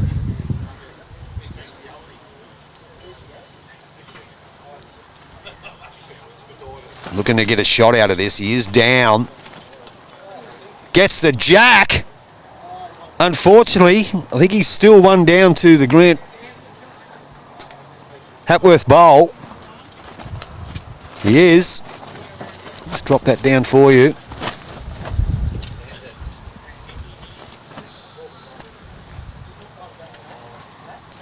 Can't quite see the jackal, so we can get a better view of it for you in a second. There it is there.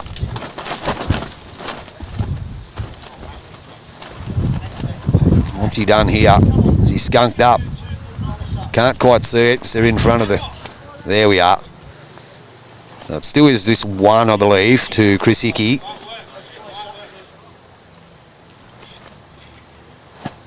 Sorry, guys. Had to do a bit of screaming out there to get them to move away from the camera, so...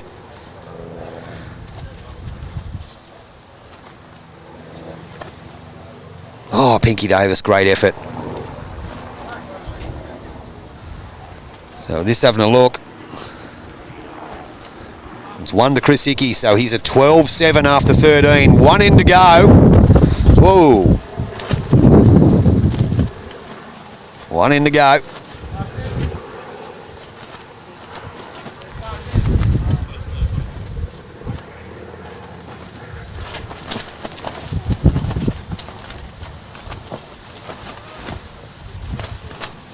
Yeah, that's right, mate. Yeah, that's right. Yeah.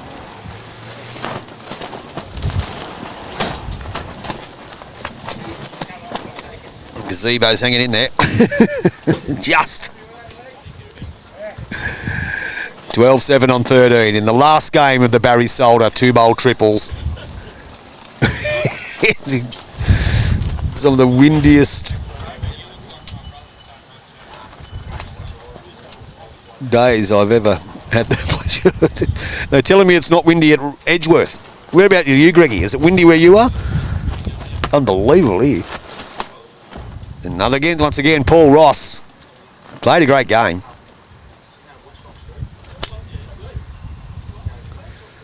Matty Coulton. Last end for him, as it is for everyone else. Hasn't played this too bad either.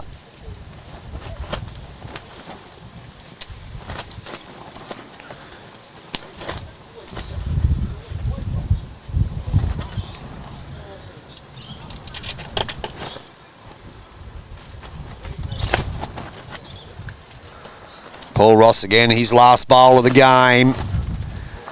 And as they're drawn the shots, had a good day.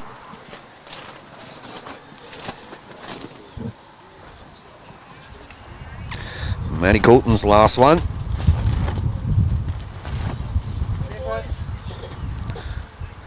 Gonna punch it, gets the kiss back, and he does. Big finish, Matty Coulton. That one's for you, Patricia and Amy. Big finish. And now has one. But it is a 5-shot lead to Chris Hickey.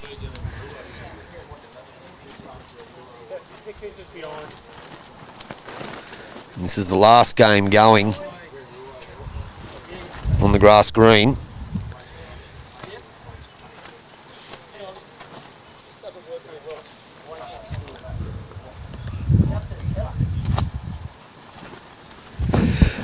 Excuse me. A few sneezes, a bit of everything happened in the last couple of days.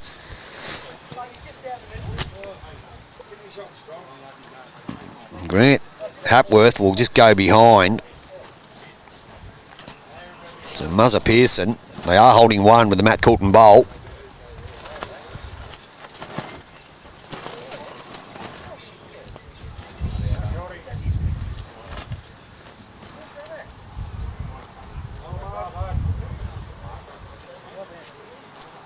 Good shot there. Muzzer. Don't think it's second though. Still just the one.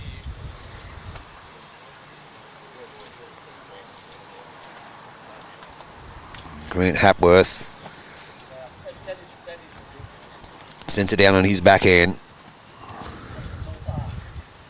He's just the one down. They just want to get him close. Get a couple of seconds. Don't want to drop a score.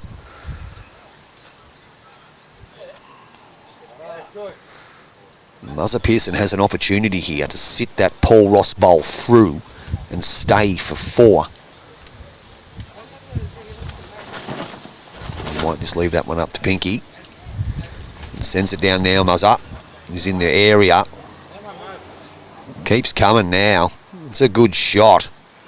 That's a very good shot and touches it. Good bowl, Muzzer.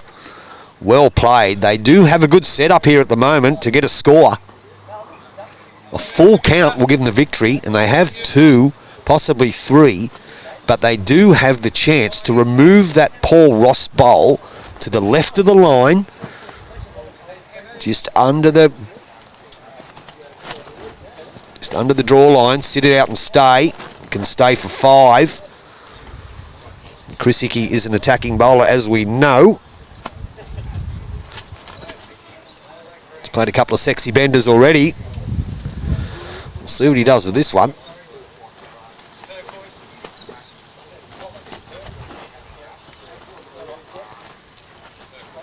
Lets it go, does Chris. He's only got to remove one of them. He's played this pretty well. And that's a very good shot. Very, very, very good shot.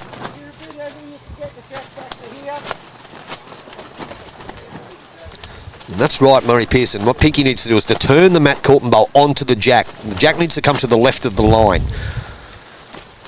Needs to come with it to give him a chance for 4.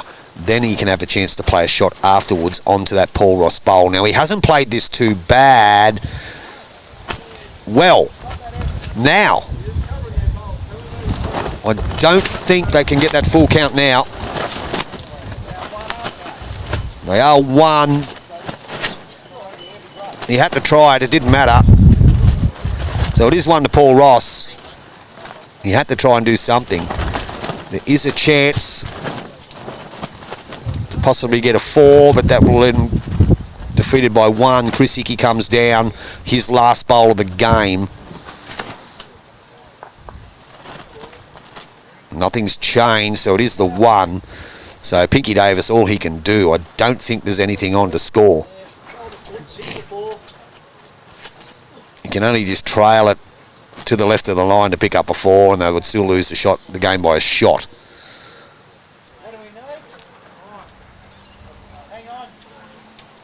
Murray's just told him to hang on. He's going to have a bit of a think about it. Good call. Have a bit of a look and see what's going on here.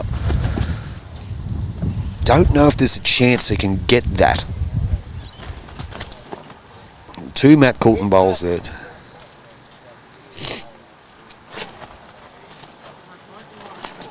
It's going to be pretty difficult. Going to play a speculator. Pinky Davis speculator is on its way. Down it comes. Can't get anything with that one. Oopsie daisy. He might have got 1 out of that. He got 4 out of it. They needed 5. They did pick up a 4 with that, so it's 12. Ended up being 12-11. What an entertaining game. Viewers, what an entertaining game. So it is a victory to Chris Hickey. Even though he drops a 4 on the last end, they still win the game by 1. Oh dear, oh dear. Nah, you did, Pink, you did. So that's the end of the game. It is a 1-shot lead to Chris Hickey. Wow, what's going on there? We'll fix that score of Pinky's, so he was 11. That's better. Okie dokie, viewers. So that winds up the Barry Solder triples, and as we said, in extremely windy conditions. It's just been incredible. It was all right this morning, then it's come up near the end of the first game this morning, and it's basically uncontrollable at the moment. The light poles are swaying. The gazebo is going to pull out of the ground any minute. So just in that, I'm not too sure who our winners will be. I'm sure they'll post that on the Maywest Steelers Facebook page a little bit later on. Just a big thank you to everyone that's helped us out here in the last 2 days. We know it was trying conditions yesterday and today. We had no incidents today, though, with bad reception. That worked okay by moving everything onto the green. Some good games of bowls were played. Some ordinary bowls were played, especially by Pinky's wrong bias straight into the skybox. But thank you to all you people jumping on and dropping comments and watching. Thank you for that nice comment, Rosemary Robinson. Well played to everyone. As I said, it was extremely hard. Thanks to all the people, as we said, Jackie Jukes, Steve Padeldi, our Secretary Manager Wayne Druce, our President Graham Brown, all the people, Shane Bridge, the umpire, all the people running around doing all the little things behind the scenes that make a tournament successful. I think that the grass green was absolutely flying, and today's the last day of play. It'll be taken out tomorrow. Big thank you to the greenkeeper, Dave. What a great job he does here. He was here this morning, and yesterday morning when we stood under there watching the lightning strike, just hoping we wouldn't get hit by it. It was amazing. What a display. And then this morning helping put the gazebo and weighing it all down and to give us a better opportunity to get a good reception, which we have not had an issue today. So thank you very much to everyone, to all the viewers who jumped on. Thanks to the happy bowler, Bordy Dumbrell, the CEO and the man who is the master of YouTube Live Sports. If it wasn't for him, we wouldn't be able to bring you these coverage of all these games. And don't forget, viewers, all your clubs in Newcastle and surrounding areas, you want the best broadcast in the game. You want your clubs, whether it's a club championship, whether it's a tournament, whether it's a representative event, any of those things, just drop me a line, let us know. YouTube Live Sports are only too happy to come out and do it for you. And as long as we haven't got wind like this, crazy. We're only too happy to come out and broadcast your events for you, so you can easily get in contact with us and we can discuss that for you, as you can said.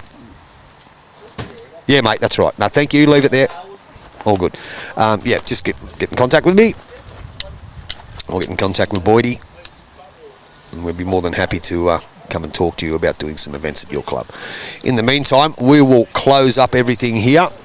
Because all the games, I think there's still a couple of games going on in the synthetic down the bottom. We haven't got an updated list of who finished where. But I'm sure that'll be broadcast on the Maywest Steelers page later on today. So everybody enjoy your Sunday afternoon. It is just after lunch. Enjoy the rest of your Sunday afternoon. I'll get out of your hair. I'll go and pack everything up and head inside. And remember, you want the best stream of the game. You want the best broadcast of the game. The only one you're going to get it's quite simple. YouTube Live Sports. You better be live in it. Take care, everyone. And if we don't catch you on the green, we'll catch you on the live stream later on. Enjoy the rest of your weekend, and thanks for jumping on and watching the 2025 Barry Solder 2 bowl triples live from Mayfield West Bowling Club, home of the Steelers.